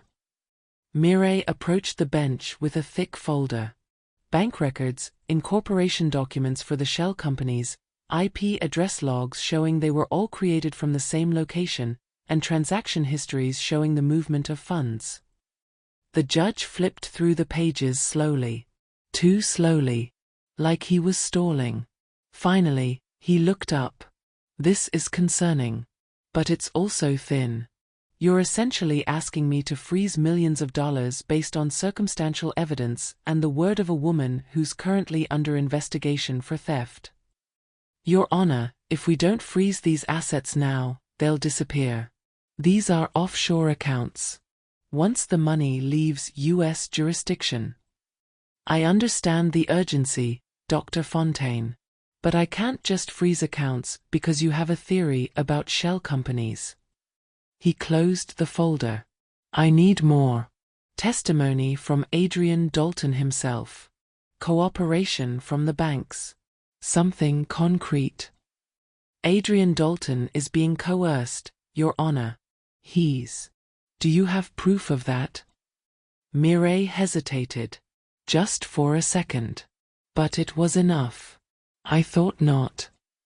The judge sighed. Look, I'm sympathetic. I really am. But without cooperation from the alleged victim, my hands are tied. If Mr. Dalton comes forward and confirms your claims, we can revisit this. Until then, motion denied. The gavel came down with a sound like a door slamming. But Your Honor, Mireille started. Denied, Dr. Fontaine. Next case. We were being dismissed. Shut down before we'd even really started. The man in the grey suit stood, buttoned his jacket, and walked past us. As he did, he leaned close enough that only I could hear. Smart people know when to quit, he whispered. You should learn from them. Then he was gone, leaving behind the faint smell of expensive cologne and threat. Outside the courtroom, Mireille was furious. He didn't even look at the evidence. He barely listened. What do we do now? We need Adrian. Without him, we have nothing. She pulled out her phone, her real phone, not the burner, and showed me the screen. I've been monitoring Adrian's credit cards. Small purchases, nothing unusual. But an hour ago, he used one at a hotel downtown. The Grandview. Room 847. He's at a hotel? Why wouldn't he be home? Maybe he's hiding from Celeste. Maybe he knows more than we thought. Mireille started walking toward her car. We're going to find out. Shouldn't we call first? His phone is compromised, remember? If we call, whoever's listening will know we're coming. Better to show up unannounced. The Grandview Hotel was one of those places that charged more for a night than I used to make in a month. Marble floors, crystal chandeliers, doormen in uniforms that looked like they belonged in a movie about British royalty. We walked through the lobby like we belonged there. Mireille's confidence trick again, and took the elevator to the 8th floor. Room 847 was at the end of a long hallway. Mireille knocked 3 times, sharp and professional. Nothing. She knocked again. Adrian? It's Dr. Fontaine. I need to speak with you about your mother. Still nothing. Mireille tried the door handle. It turned. Unlocked. Every instinct told me not to go in. But Mireille pushed the door open anyway, and what we saw inside made my blood run cold. The room was trashed. Furniture overturned, lamp broken, papers scattered everywhere.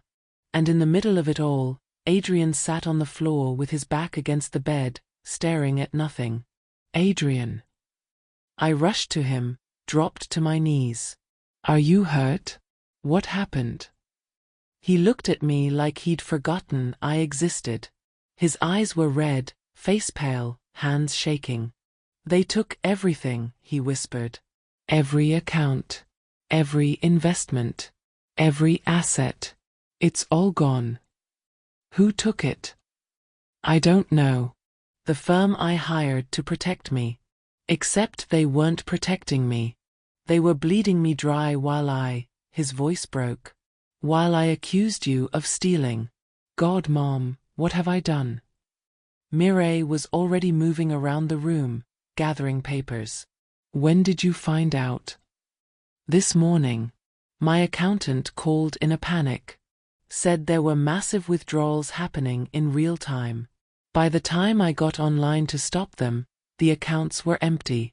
15 years of work. Gone in hours. The envelope, I said, remembering the park. What was in the envelope that man gave you? Adrian laughed, a hollow sound. Proof that Celeste has been having an affair. Photos, hotel receipts, text messages. They said if I didn't cooperate, they'd release everything publicly. Destroy my reputation, my business relationships. I thought if I just played along, kept you out of it, they'd leave me alone. But they didn't. They were never going to. He looked up at me with eyes full of anguish. Mom, I'm so sorry. I should have known. Should have trusted you. You raised me better than this. I wanted to hold him. Wanted to tell him it was okay. But Mireille's voice cut through the moment. We don't have time for apologies. Adrian, look at me. She knelt beside him, phone out, showing him screens of data. Your money isn't gone. It's just been moved. Hidden in offshore accounts and shell companies. But if we act fast, if we can trace it before they move it again, we might be able to recover it. How? You have to file a police report. A real one, not the fake one about your mother.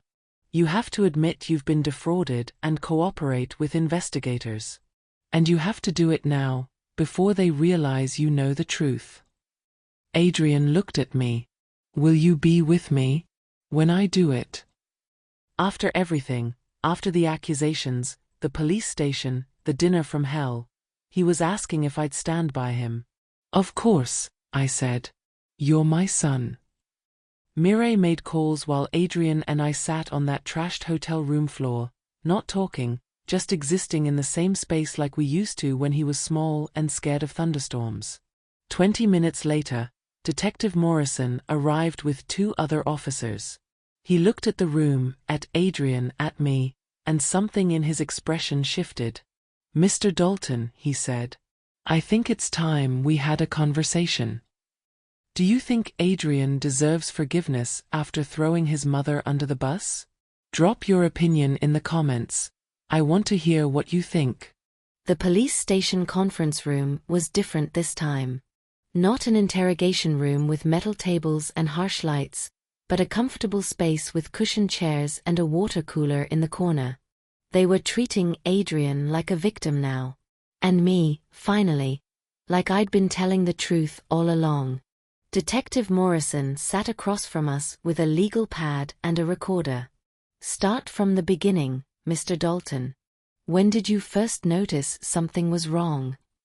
Adrian's voice was steady now, stronger than it had been at the hotel. 6 months ago. My accountant noticed some irregular transactions. Small amounts at first, 50,000 here, 20,000 there. He flagged them, but when we looked into it, they all had documentation. Transfers to my mother for her retirement. I was confused because I didn't remember authorizing them, but the signatures were mine. Were they your signatures? I thought so at the time. Now I'm not sure. The more I think about it, the more I realize I was being fed information. Celeste would mention that she'd helped Mom set up accounts. That she'd handled the paperwork for me because I was too busy. I trusted her. Mireille leaned forward. Did your wife have access to your business accounts? She had power of attorney. We set it up when we got married in case something happened to me. I never thought she'd use it to. He stopped, jaw clenching. I was an idiot. You were trusting, I said quietly. That's not the same thing. Detective Morrison made notes. What about Whitmore and Associates? When did they enter the picture? About 4 months ago. Celeste said we needed better asset protection. Estate planning. She'd heard about this firm from someone at her country club. They came highly recommended. Adrian's laugh was bitter. Recommended by people who were probably in on it. They had me sign documents, set up trusts, create corporate structures I didn't understand. I thought I was protecting my wealth. Turns out I was just making it easier to steal. Did you ever meet with the partners at the firm? Once. A man named Robert Whitmore. Very polished, very professional. He talked about tax strategies and offshore holdings like it was all completely normal. Made me feel stupid for not understanding. So I just signed what he put in front of me. Mireille and I exchanged looks. Was he at the courthouse today? She asked. Gray suit, dark hair, about 50? That's him. He's been following your mother. Sent men to grab her off the street. He's not a lawyer protecting clients, Adrian. He's a criminal running a con. Detective Morrison's pen stopped moving. He attempted to kidnap Mrs. Dalton? Yesterday, I said. A van. 2 men. I got away, but barely. Why didn't you report it? Because I didn't know who to trust. For all I knew, you were part of it too. He had the grace to look uncomfortable. Mrs. Dalton, I owe you an apology. We should have investigated deeper before treating you as a suspect. The evidence seemed solid, but we should have questioned it more. The evidence was manufactured, Mireille said. Every signature, every transaction, every document was carefully forged.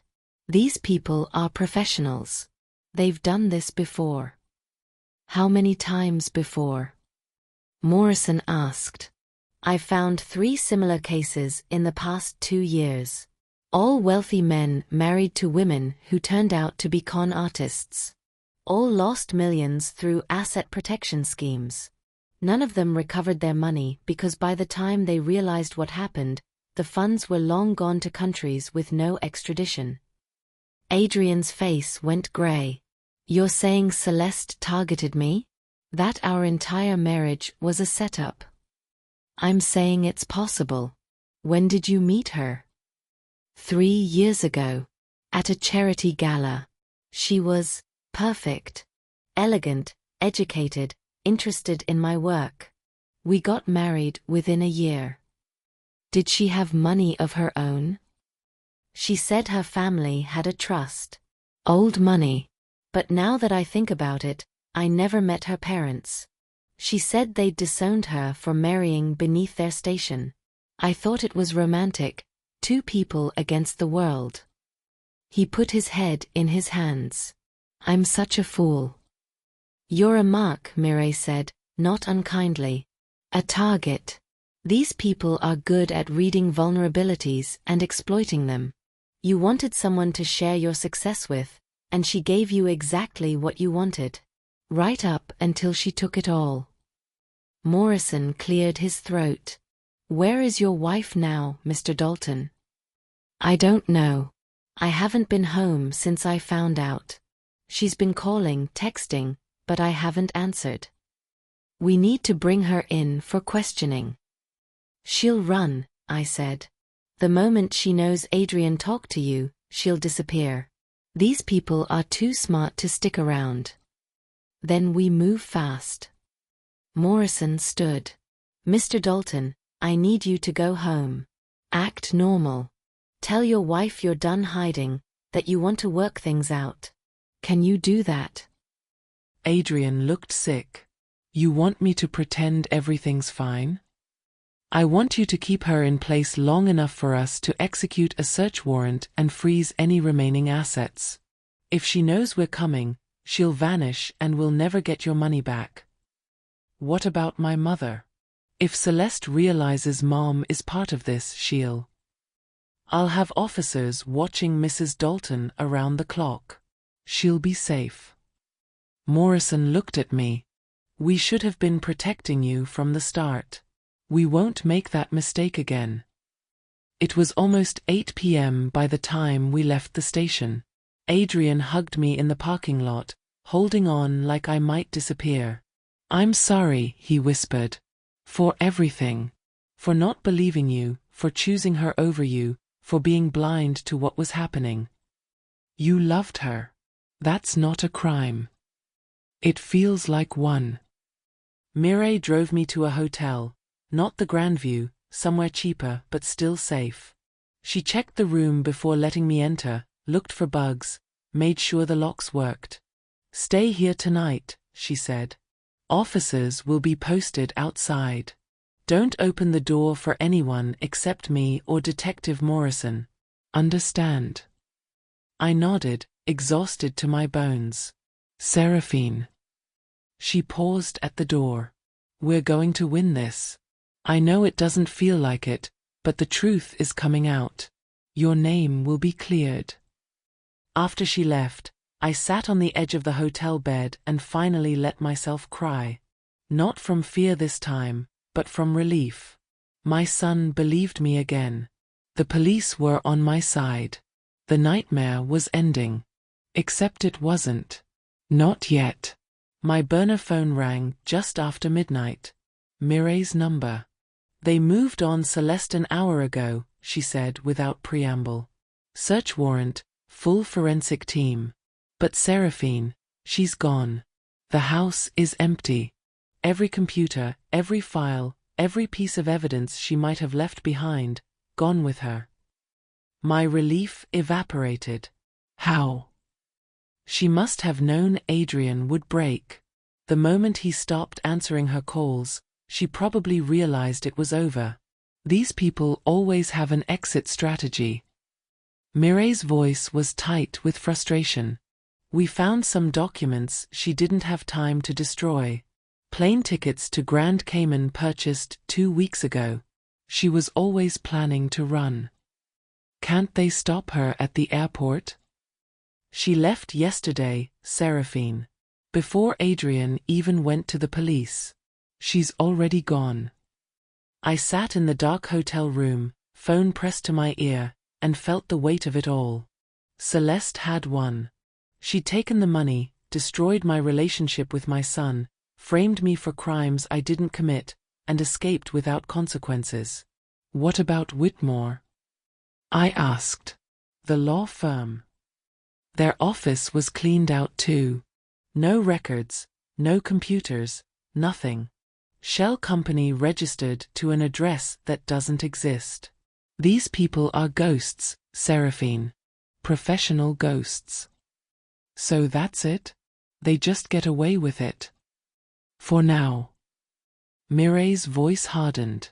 But money leaves trails. Always. Even offshore accounts have to move through banks eventually. It might take time, but we'll find it. And when we do, we'll find her. But time wouldn't give me back the past 6 months. Wouldn't erase the humiliation, the fear, the betrayal. Time wouldn't heal the look in my neighbor's eyes or restore my job at the library or undo the damage to my son's trust in people. Some wounds, I was learning, don't heal. They just scar over. Get some sleep, Mireille said. Tomorrow we start the recovery process. Clearing your name officially, filing insurance claims, working with the banks to trace the funds. It's going to be a long road. After we hung up, I lay in the dark listening to the hum of the hotel's ventilation system and thought about justice. Real justice, not the Hollywood kind where everything wraps up neatly in 2 hours. Real justice was slow, messy, incomplete. But it was still justice. If Celeste escaped with millions, do you think real justice was served? Or does justice mean something different than just catching the criminal? Share your thoughts below. The press found out 3 days later. By then, I'd moved back into my apartment, freshly swept for bugs by professionals Mireille hired, and was trying to rebuild some kind of normal life. Venture capitalist defrauded by wife in elaborate scheme, read the headline in the business section. The article was surprisingly sympathetic to Adrian, painting him as a victim of a sophisticated con artist. My name was mentioned only briefly, noting that accusations against me had been dropped. But the damage was done. In smaller circles, the kind of gossip networks that run through apartment buildings and library break rooms, I was still the woman who'd been accused, arrested, suspected. Some stains don't wash out. Mrs. Chen still didn't quite meet my eyes in the hallway. The library called to say my leave would continue indefinitely while they reassessed staffing needs. My few friends called less and less, their voices always carrying that note of uncertainty. Like they believed I was innocent but weren't quite sure. Adrian tried to make it up to me. He offered money, a lot of it. Enough to live comfortably for the rest of my life. But I couldn't take it. Not because I didn't need it, but because accepting it felt like admitting I'd only ever been interested in his wealth. So I took enough for 6 months' rent and groceries. A small safety net. And told him to keep the rest. You'll need it to rebuild, I said when he protested. What they didn't steal, you'll need to restart your business, fix your reputation, move forward. You're my mother. You deserve. I deserve to know my son loves me, I interrupted. That's enough. It wasn't entirely true. But it was what needed to be said. Detective Morrison called every few weeks with updates. Interpol was involved now, tracking financial movements through the Cayman Islands. They'd identified 4 other women working with Celeste, all using different names, all targeting wealthy men, all part of what he called one of the most sophisticated matrimonial fraud rings we've ever seen. But Celeste herself? Still gone. Still free. Still living somewhere beautiful on money she'd stolen from my son and God knows how many other men who'd made the mistake of trusting her. These cases take years, Morrison told me during one update. But we don't forget. The investigation stays open. The moment she surfaces, we'll know. I tried to find comfort in that. Mostly failed. The real turning point came 4 months after that terrible dinner. I was at the grocery store, buying marked-down vegetables again, old habits die hard, when I heard a familiar voice. Mrs. Dalton? I turned. A young woman, maybe 30, with a kind face and nervous hands. She looked vaguely familiar, but I couldn't place her. I'm sorry to bother you, she said quickly. But I wanted to thank you. My name is Rebecca Chen. I'm Mrs. Chen's daughter. From your building. Oh. I remembered her now. The girl who'd offered to get me things from the store. Hello, Rebecca. I saw the news. About your son, about what really happened. She shifted her grocery basket from one hand to the other. And I wanted to apologize. My mom and I, we believed the rumors. We judged you without knowing the truth. That wasn't fair. Something tight in my chest loosened just a little. It's okay. People believe what they hear. But we shouldn't have. You've lived in our building for 15 years. We should have known better. She reached out, touched my arm gently. If you ever need anything, groceries, someone to talk to, whatever, please don't hesitate. Okay. After she left, I stood in the produce section holding a bag of discount carrots and realized I was crying again. But this time they were different tears. One person believing me wasn't much. But it was something. A crack in the wall of isolation I'd been living behind. That evening, Margaret from the library called. Her voice was different, warmer, less careful. "Seraphine, I made a mistake. The board made a mistake. We should have stood by you instead of protecting our reputation. If you're willing, we'd like you to come back. Same position, same pay. And I'll personally apologize to the staff for how we handled this."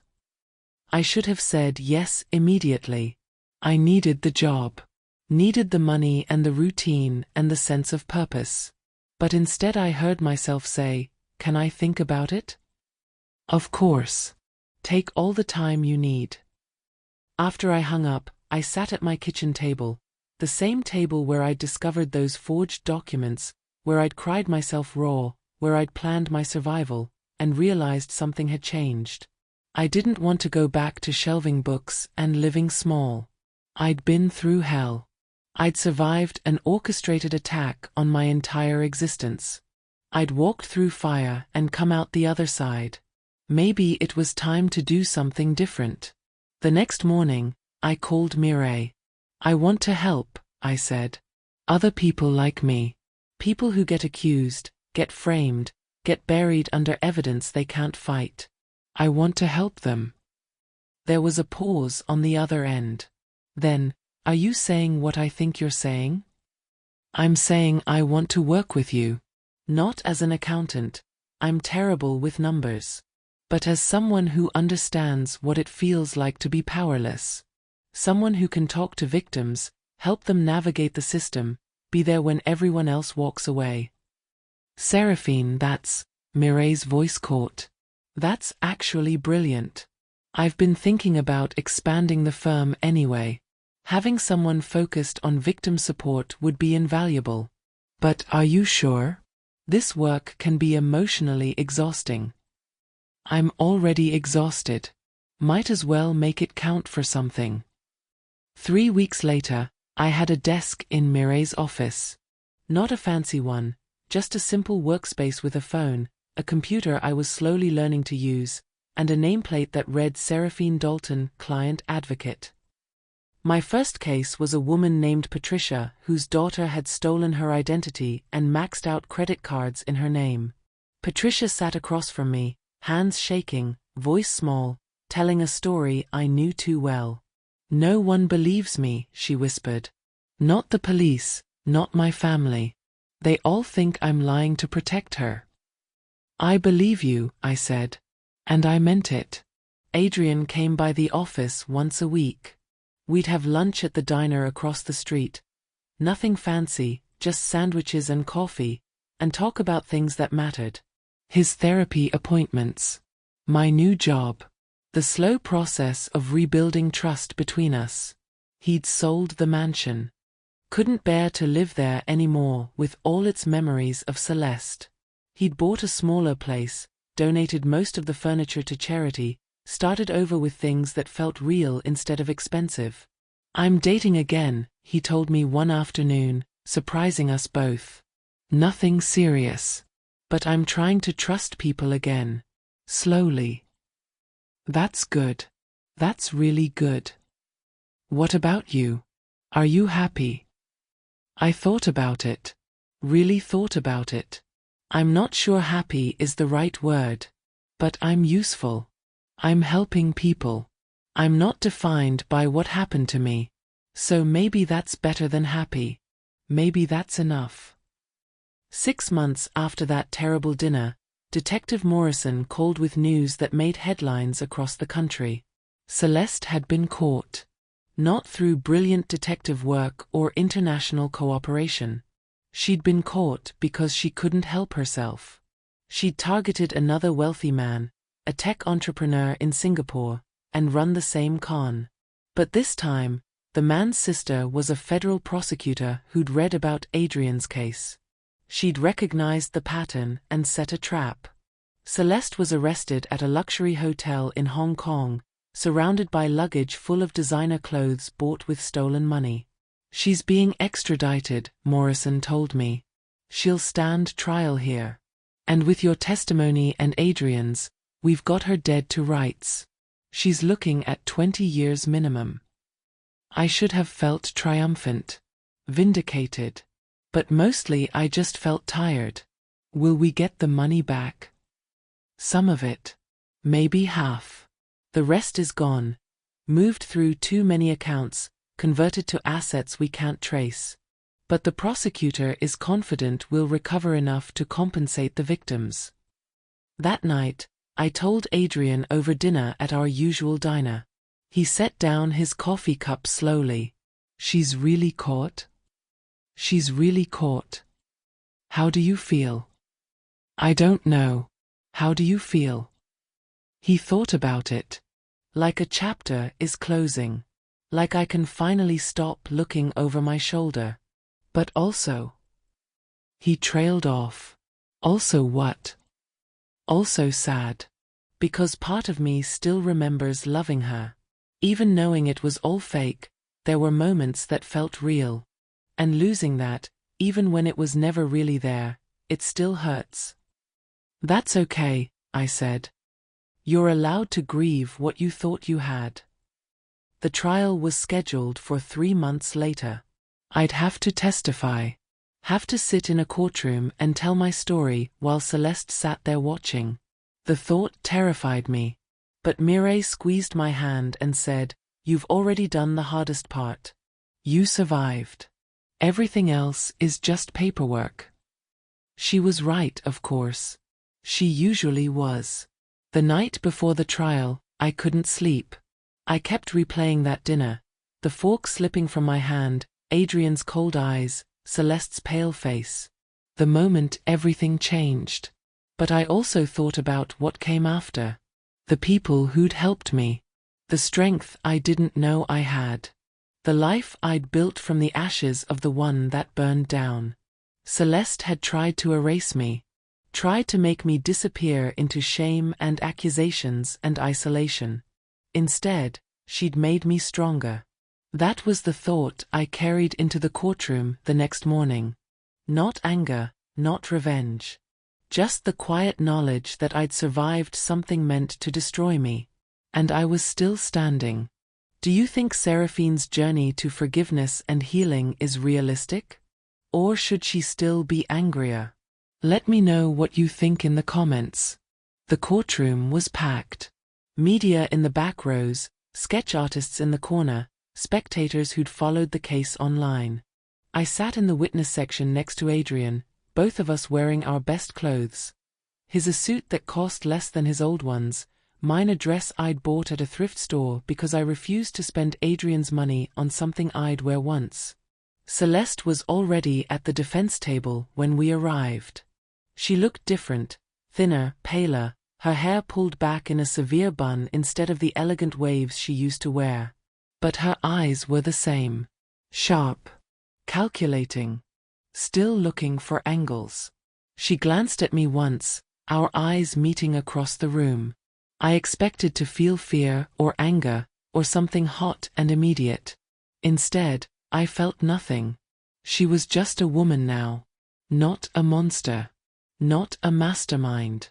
Just someone who'd made terrible choices and would pay for them. The prosecutor, a woman named Helena Reeves who'd worked fraud cases for 20 years, stood to give her opening statement. Ladies and gentlemen of the jury, this is a case about trust. About how one woman exploited that trust to systematically steal $15 million from the man who loved her. But it's also about how she tried to destroy an innocent woman, a mother, to cover her tracks. Today, you'll hear testimony from Seraphine Dalton, a library worker who was framed for theft. From Adrian Dalton, a successful businessman who was manipulated and blackmailed. And from financial experts who'll show you exactly how the money was stolen, where it went, and how close Celeste Ashford, because that's her real name, not Dalton, came to getting away with it. Celeste Ashford. Even her name had been a lie.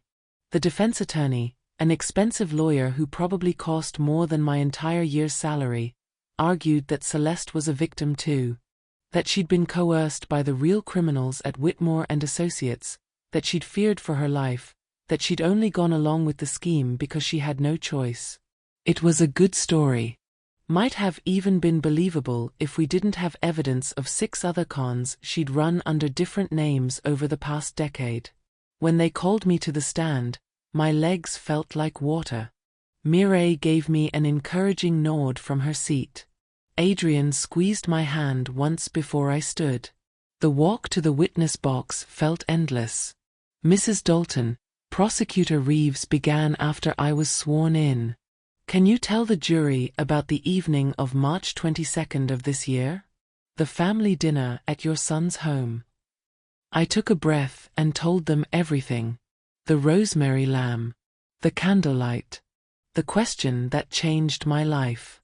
What did you do with the $500,000 I gave you? The courtroom was silent except for my voice. I told them about the police station, the accusations, the neighbors who stopped talking to me, the bugs in my apartment, the men who tried to grab me, the text messages that told me to stop digging. And during all of this, Reeves asked, "Did your son believe you?" "No," I said quietly. He believed his wife. He believed the bank statements and the signatures and the evidence. He believed I'd stolen from him. How did that make you feel? Like I was drowning. Like everything I'd sacrificed for him, the double shifts, the hand-me-down clothes, the years of putting his needs before mine, meant nothing. Like he'd chosen money over me. And yet you're sitting next to him today. You've forgiven him. Yes. Why? I looked at Adrian. His eyes were red, jaw tight, fighting to keep his composure. Because he's my son. Because he was manipulated by someone who knew exactly which buttons to push. Because holding on to anger would only hurt us both more than we've already been hurt. The defense attorney tried to shake my testimony during cross-examination. Asked why I'd signed documents without reading them carefully. Why I'd trusted Celeste. Why I hadn't gone to the police immediately when things felt wrong. Because I'm 62 years old and I didn't grow up in a world where people forged identities and planted bugs, I said. Because I trusted my family. Because I believed that people were basically good. Maybe that makes me naive. But it doesn't make me guilty. Adrian's testimony was harder to watch. He had to admit how blind he'd been, how easily manipulated. How he'd chosen to believe his wife over his mother because it was easier than facing the truth about his marriage. I was ashamed, he said, his voice breaking. Ashamed that I'd married someone who could do this. Ashamed that I'd let it happen. Ashamed that I'd hurt my mother. So I convinced myself she must be guilty because the alternative, that I'd been conned, was too humiliating to accept. And now? The prosecutor asked. Now I know that shame is just another weapon these people use. They count on us being too embarrassed to come forward, too proud to admit we've been fooled. I'm done being ashamed. I'm done protecting their secrets. The financial testimony was technical, accounts and transactions and shell companies that made most of the jury's eyes glaze over. But Mireille made it simple when she took the stand. Think of it like this, she told the jury. Imagine someone photocopies your house key, makes a duplicate, and then over several months, they come into your home while you're at work and take things. Not everything at once, that would be obvious. Just small things. A watch here, some jewelry there. And they do it so carefully that you don't notice until one day you realize half your possessions are gone. That's what Ms. Ashford did, except with money instead of objects. And the key she copied? That was the power of attorney Mr. Dalton gave her when they married. The jury nodded. They understood that. The trial lasted 2 weeks. Witness after witness, document after document, building a case that became undeniable. Other victims testified. Men Celeste had conned before Adrian, women who'd worked with her in the fraud ring. A pattern emerged. A system. A predator who'd refined her method over years. When the prosecution rested, the defense tried their best. They painted Celeste as desperate, frightened, trapped.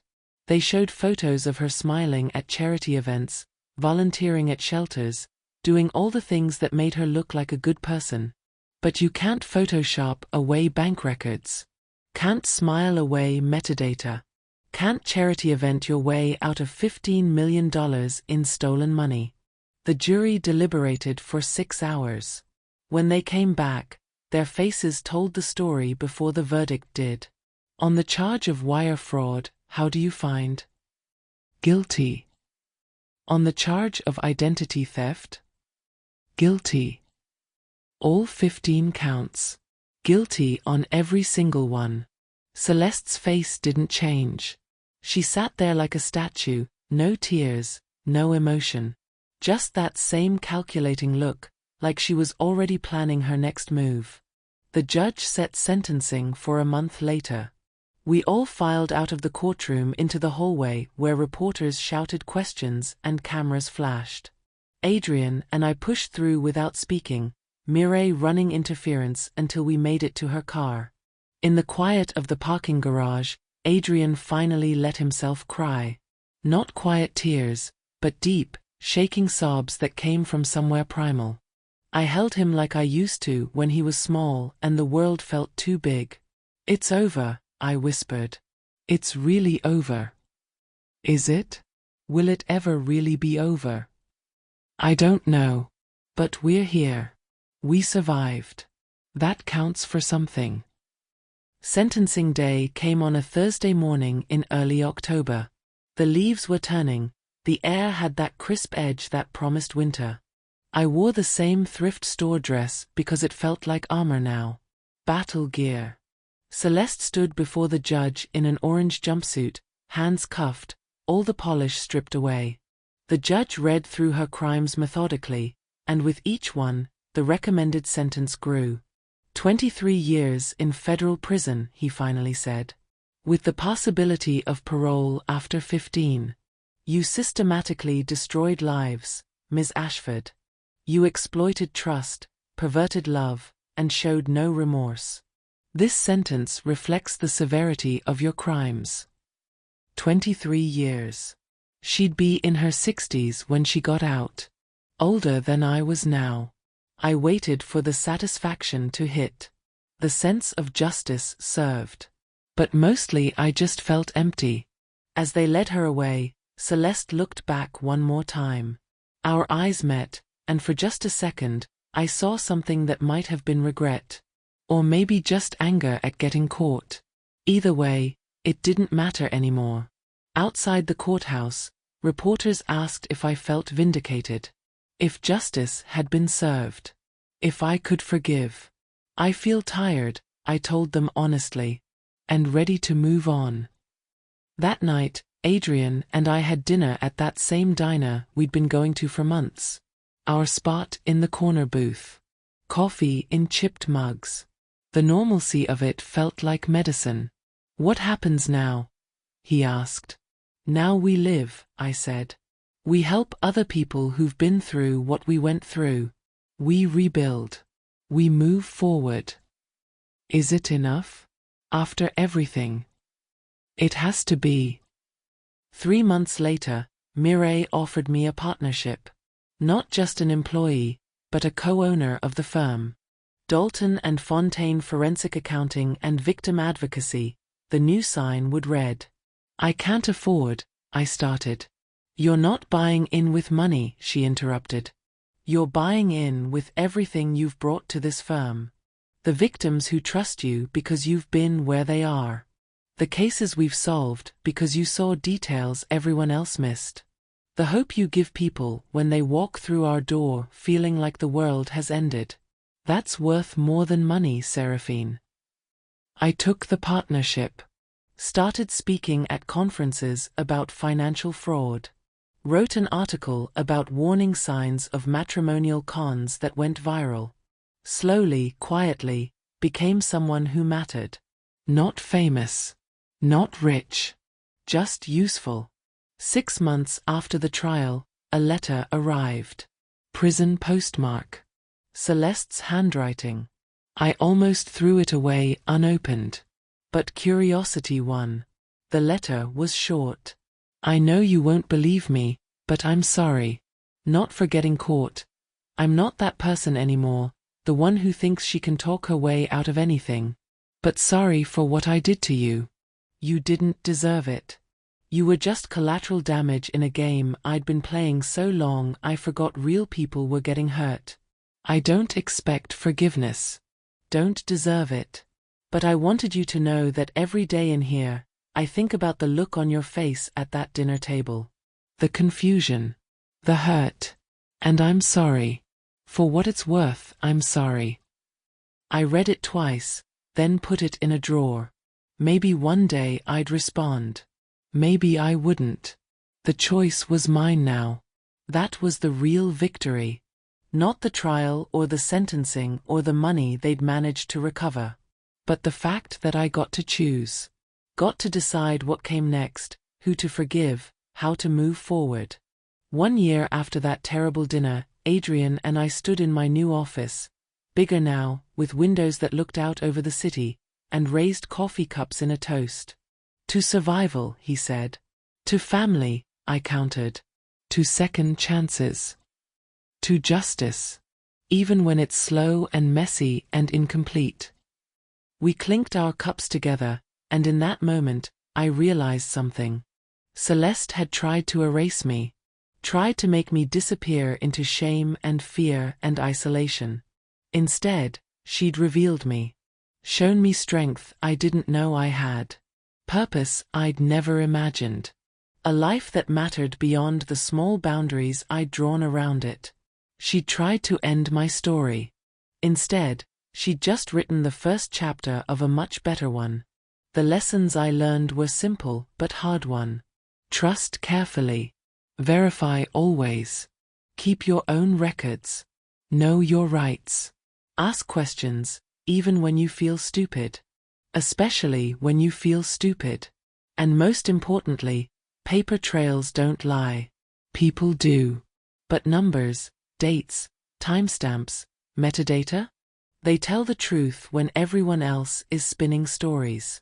So to anyone out there going through something similar, anyone accused of crimes they didn't commit, anyone drowning in evidence that doesn't make sense, don't give up. Document everything. Find people who believe in you.